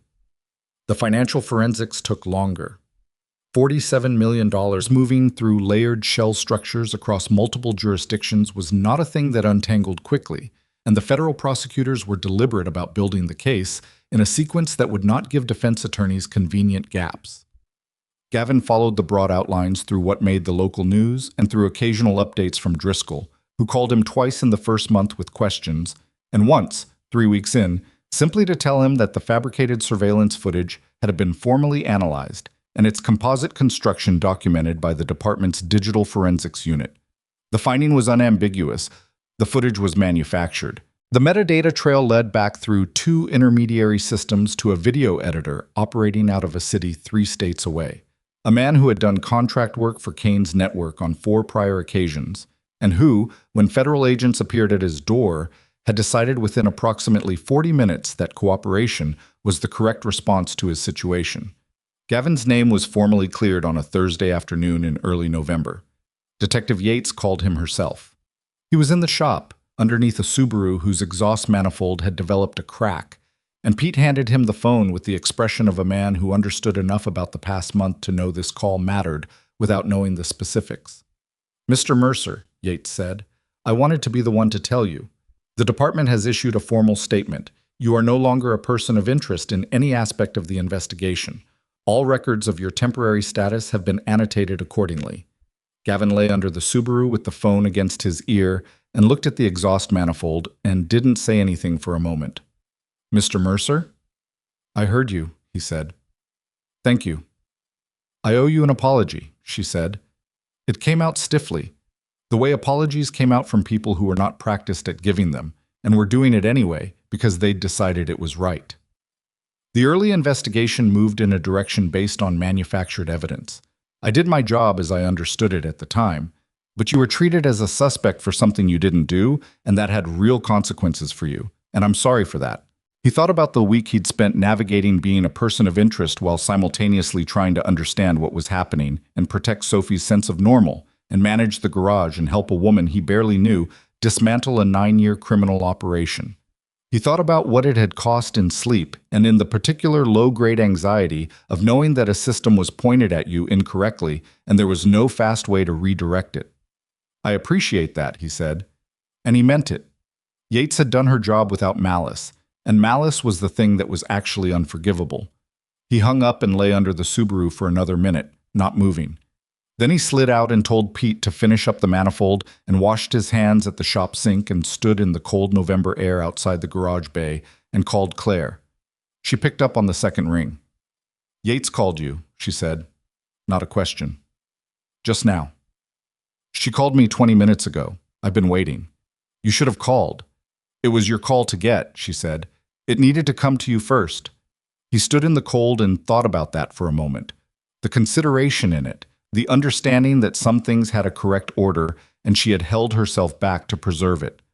That was not a small thing. A lot of people would not have done that. "Thank you," he said. "Stop thanking me." "I'll try." A pause, and in the pause he could hear the particular ambient sound of her office, the faint hum of the building's ventilation, the distant muffled sound of the city. 31 floors below. She'd been back at work for 3 weeks. Against the continued protests of Dr. Solis and the quieter, more resigned protests of Judith Hale. She'd gone back half days at first, then full days, then the kind of days that started at 7 and ended when the work stopped needing her, which in a company undergoing a complete security and leadership overhaul was rarely before 8 in the evening. "I want to ask you something," Gavin said. "Go ahead." "The Veterans Employment Program. You mentioned it once, early on. The idea you had for the company." "I did." "Is it still something you're planning?" A beat. "It's more than planning at this point. I've had our HR and legal teams working on the structure for 2 weeks. I wanted it to be real before I brought it back to you." He leaned against the exterior wall of the garage and looked at Aldrin Street in the November gray. A delivery truck double parked, a woman walking a dog that seemed uncertain about the weather. A kid on a bike navigating around the truck with the focused creativity of someone who'd learned early that obstacles were just geometry. Ordinary, entirely ordinary. "Tell me what it looks like," he said. She told him. The program was designed to connect veterans with real employment, not ceremonial placements, not token positions, but skilled technical work aligned with actual background, with training pipelines and mentorship structures and salary scales that didn't treat military experience as less than. Whitmore Dynamics had the infrastructure and the contracts to make it substantive. She wanted someone to lead it who understood the population it served from the inside, who couldn't be bullshitted by resume polish because they knew what the work actually demanded. She wanted Gavin. "One condition," he said when she'd finished. "Sophie comes first," she said. Before he could say it, he was quiet for a second. "You knew I was going to say that. You said it the first time I suggested this. In the hospital." A pause. "It's not a condition I need convincing on, Gavin. It's the reason I trust your judgment in the first place." He thought about that. About a man who had spent 4 years trying to want nothing more than ordinary, and what it meant that ordinary was still what he wanted. The shop, the house, Sophie's traveling pillow, and her opinions about produce. And that somehow this thing she was describing didn't feel like a departure from that. It felt like an extension of it.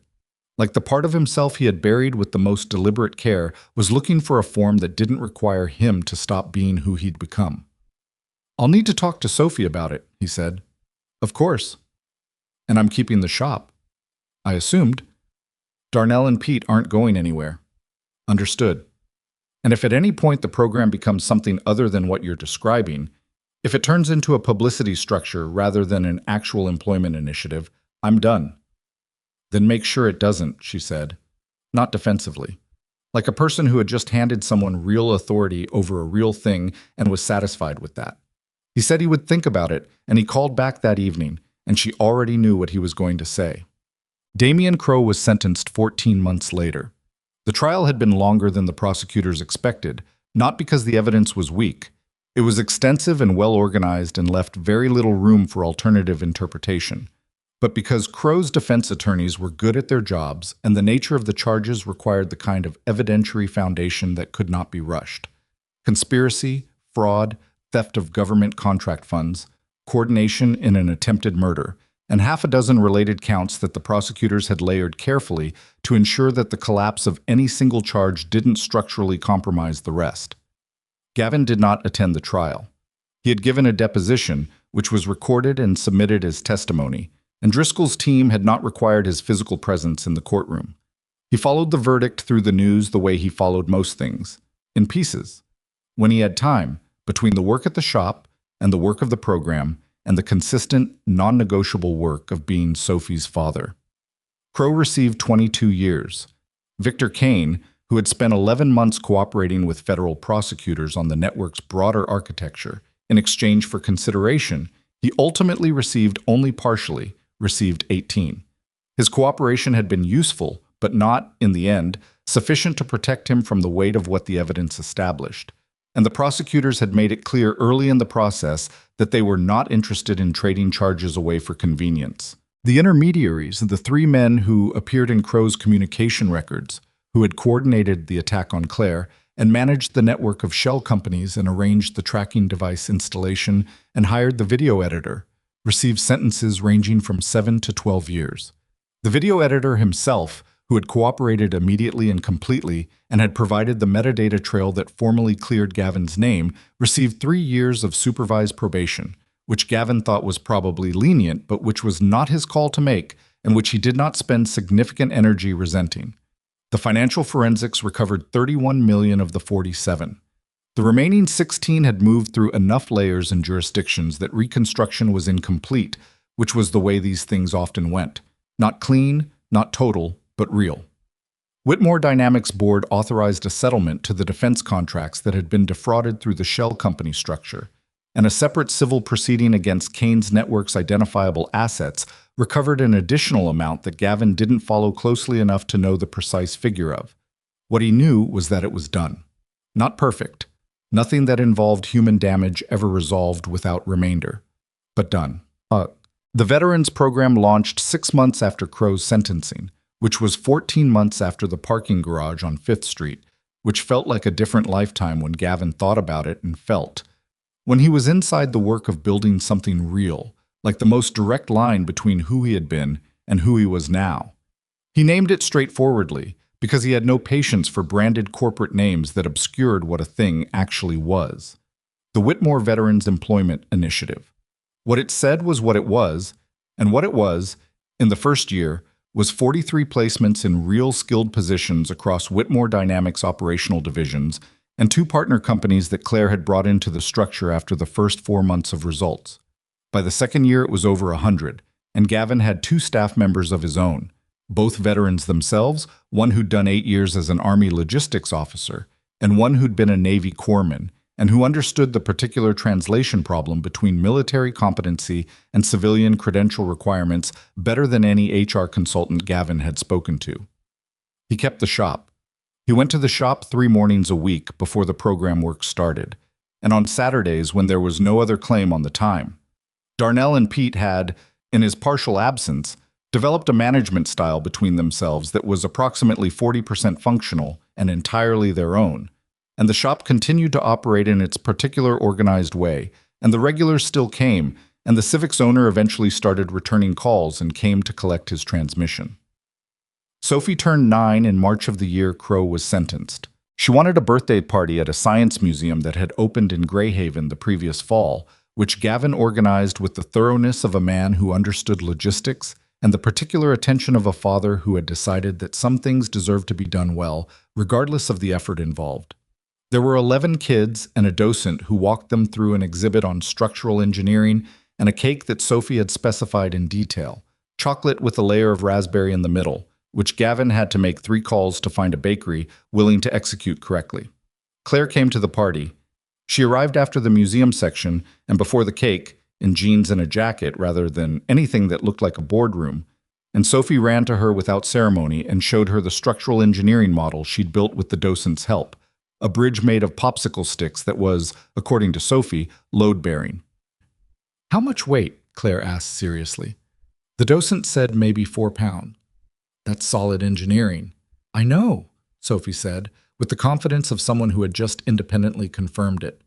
Gavin watched this exchange from across the room and felt something he had no particular name for. Not surprise. Claire had been coming around for months by then, to the house and to the shop, and once, unexpectedly, to the farmer's market, where she had met Hector and developed an opinion about the quality of his strawberries that aligned precisely with Sophie's. What Gavin felt was more like recognition, the recognition of a thing that was already there and had been for a while, and which he had been naming to himself slowly, in the careful way of a man who had learned that naming things too fast was how you lost them. She caught him watching and tilted her head slightly.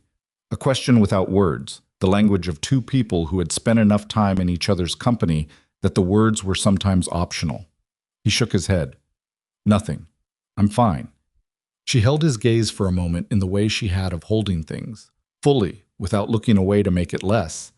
And then Sophie was pulling on her sleeve to show her something else, and Claire went with her, and Gavin went to help the parent volunteers with the cake. It was a Tuesday evening in early spring, 11 months after the program launched, when he told her. They were in the kitchen of the house on Selby Street. Sophie was at a sleepover at her friend Maya's. She had reached the age of sleepovers, which had snuck up on Gavin the way developmental milestones always did, present and then suddenly established before he'd finished adjusting to their approach. Claire had come over for dinner, which had become a regular enough event that she knew where the colander was, and that the second burner on the left ran about 20 degrees hot, and that Sophie's glass from dinner needed to be rinsed and placed specifically on the left side of the drying rack, or there would be, according to Sophie, consequences. They had eaten and cleaned up and were at the table with the particular comfortable quietness of people who had stopped needing conversation to fill space. Claire had a folder of program notes she'd been going through, expansion proposals from 2 additional partner companies, which Gavin needed to review before the end of the week.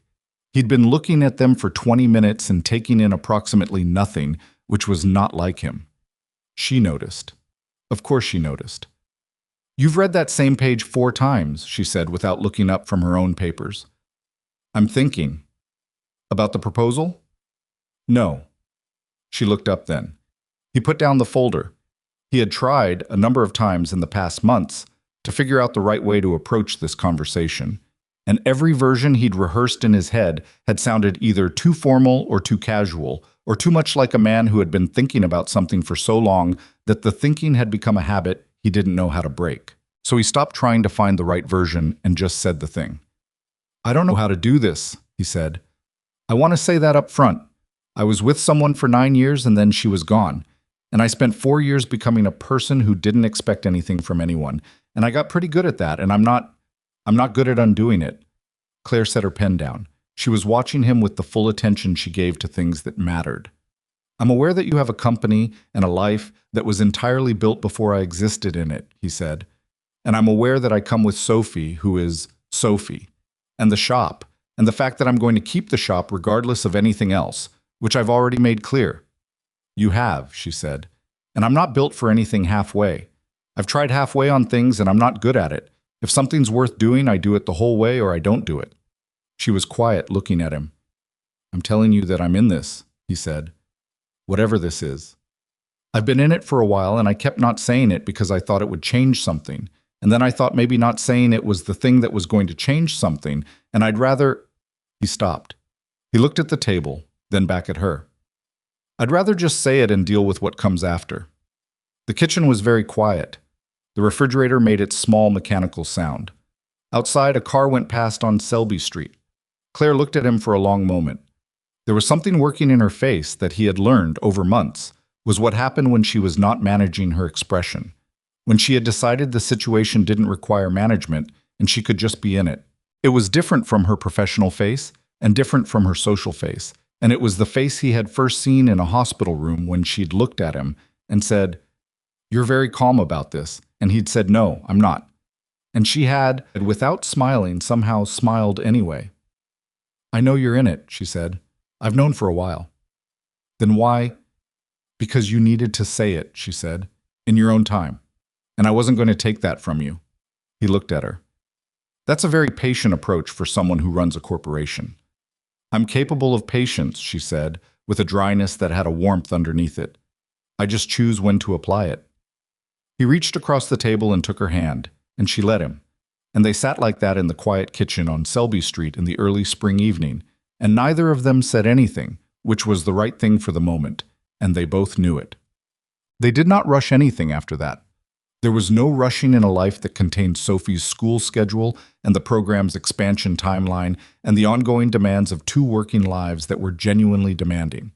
What there was, instead, was a gradual filling in, the kind that happened when two people stopped performing distance they no longer felt and started moving through the ordinary architecture of shared life without making a ceremony of it.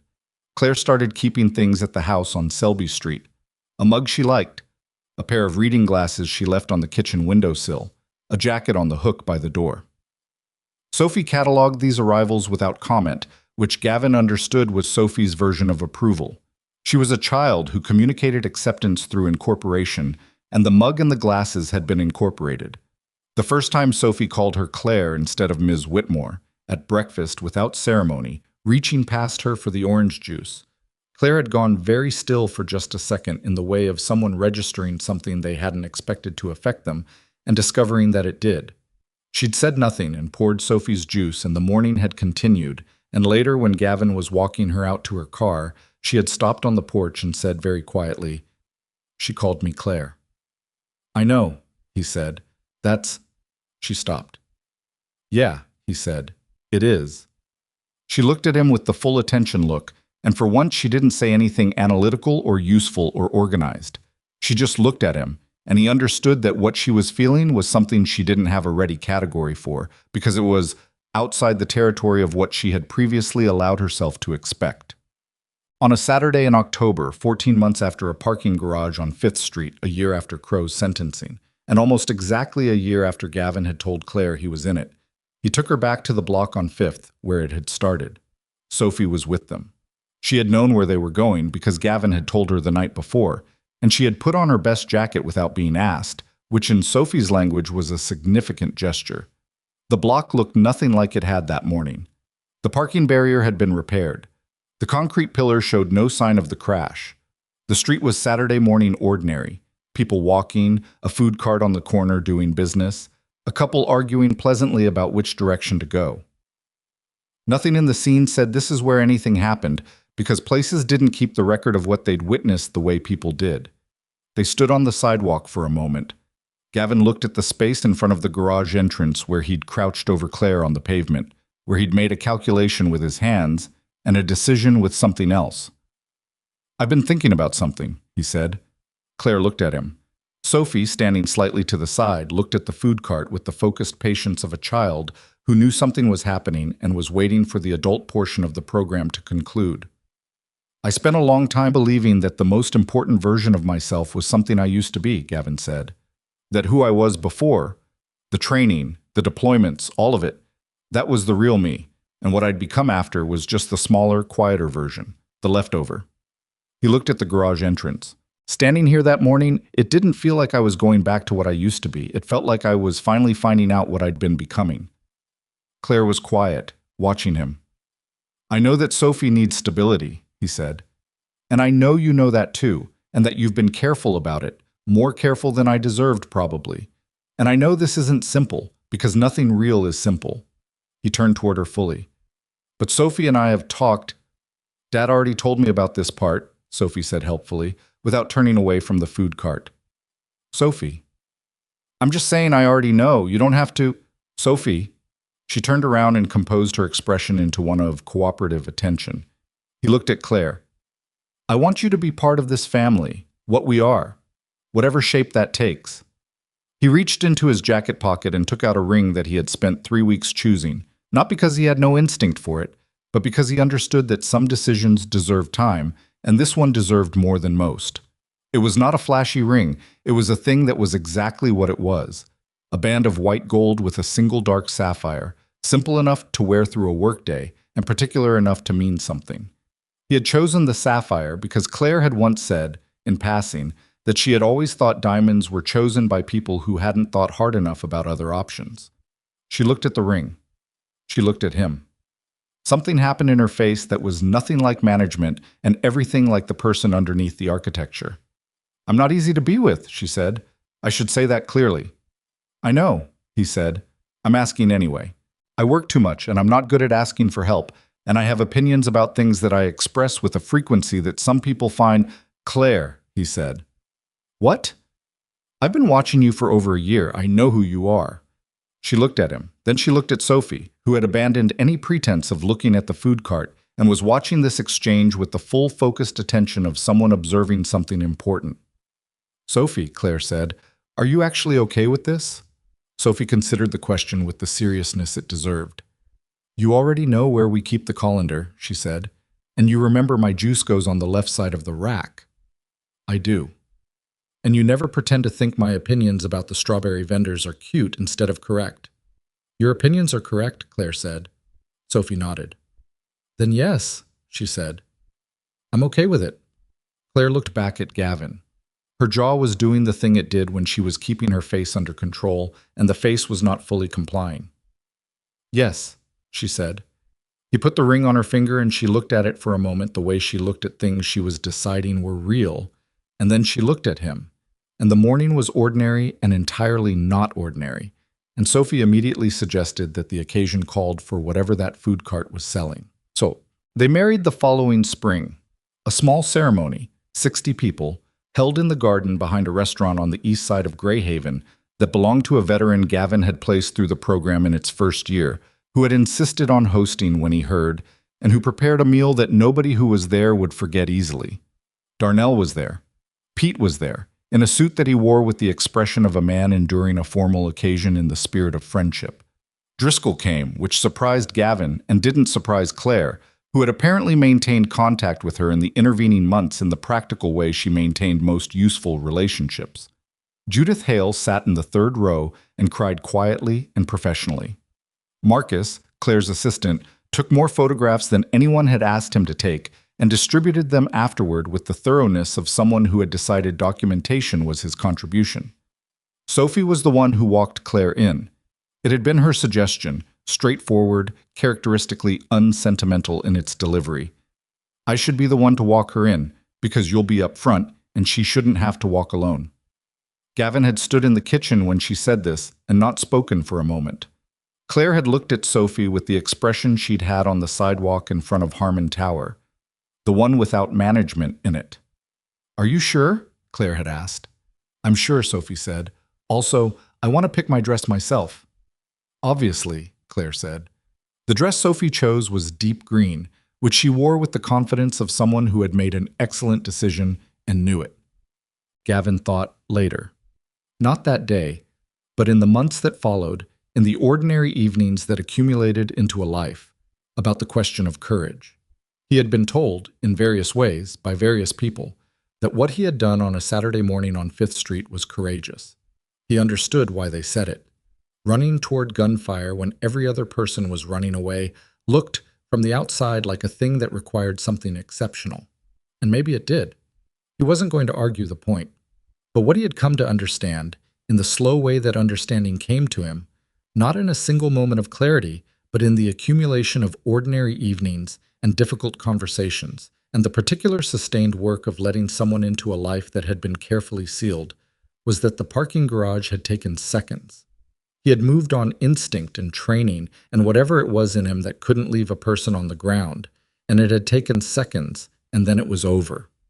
What had taken longer, what had taken a year and then another year, and then the particular morning on Fifth Street with a ring in his jacket pocket, was deciding that the loss he had carried for 4 years was not a debt he owed to the future, that he was not required to live small in honor of what he had lost, that Sophie needed a father who was fully alive, not one who had quietly agreed to a half-life and called it stability. That was the thing that had actually required something from him, not the running toward, the staying open. He had not been good at it naturally. He had needed to choose it repeatedly over the course of months, in moments that didn't look dramatic from the outside. A phone call accepted, a dinner not declined, a hand taken across a kitchen table. The kind of courage that doesn't read as courage because it happens quietly, in ordinary rooms, between ordinary moments, and leaves no visible scar. He thought about this on an evening in the fall of the year after the wedding, standing at the kitchen window while Sophie did homework at the table, and Claire was on a call in the next room, her voice low and professional and familiar. The Greyhaven evening was doing its thing with the light, turning everything amber and long, and the house on Selby Street was full of the sound of a family going about its business, and the particular sound of that, the specific combination of those voices and that light and the smell of the dinner that was on the stove and the scratch of Sophie's pencil on her paper, was not a thing he had expected to have again. He had not expected it, and then he had chosen it anyway. And then it had happened. He was not going to say that was simple. It had not been simple. It had cost him things, the protective distance he had maintained, the contained self-sufficiency that had felt like safety, the certainty that a smaller life was a safer life.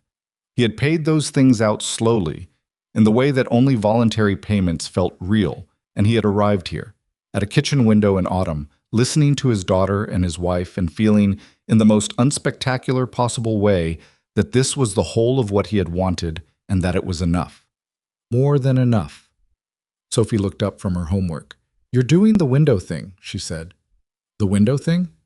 "Where you stand at the window and look at nothing." "I'm looking at the yard." "There's nothing in the yard." "I'm thinking."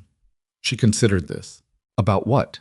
He looked at her, 9 years old, 10 next month, wearing the green hoodie she had claimed from his closet 6 months ago and never returned, her hair in the loose braid that Claire had taught her, and that she could now do herself with reasonable success.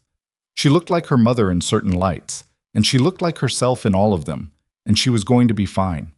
Whatever happened, she was going to be fine, and he had not always been sure of that, and now he was. "About how things turn out," he said. Sophie thought about this answer with the seriousness she applied to all answers. "Does it help?" she said. "Thinking about it?" "Sometimes," he said. She nodded, apparently satisfied, and looked back at her homework. In the next room, Claire's call had ended. He could hear the small sounds of her moving, the particular footfall he knew. She appeared in the kitchen doorway, still holding her phone, jacket still on, reading something on the screen with the vertical line between her brows that meant it required attention, and she was deciding how much to give it. She looked up and saw him at the window. "Window thing?" she said. "Apparently."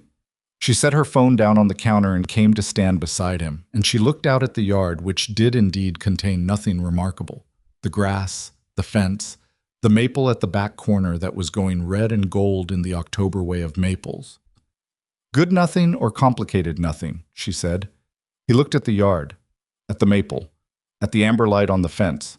"Good nothing," he said.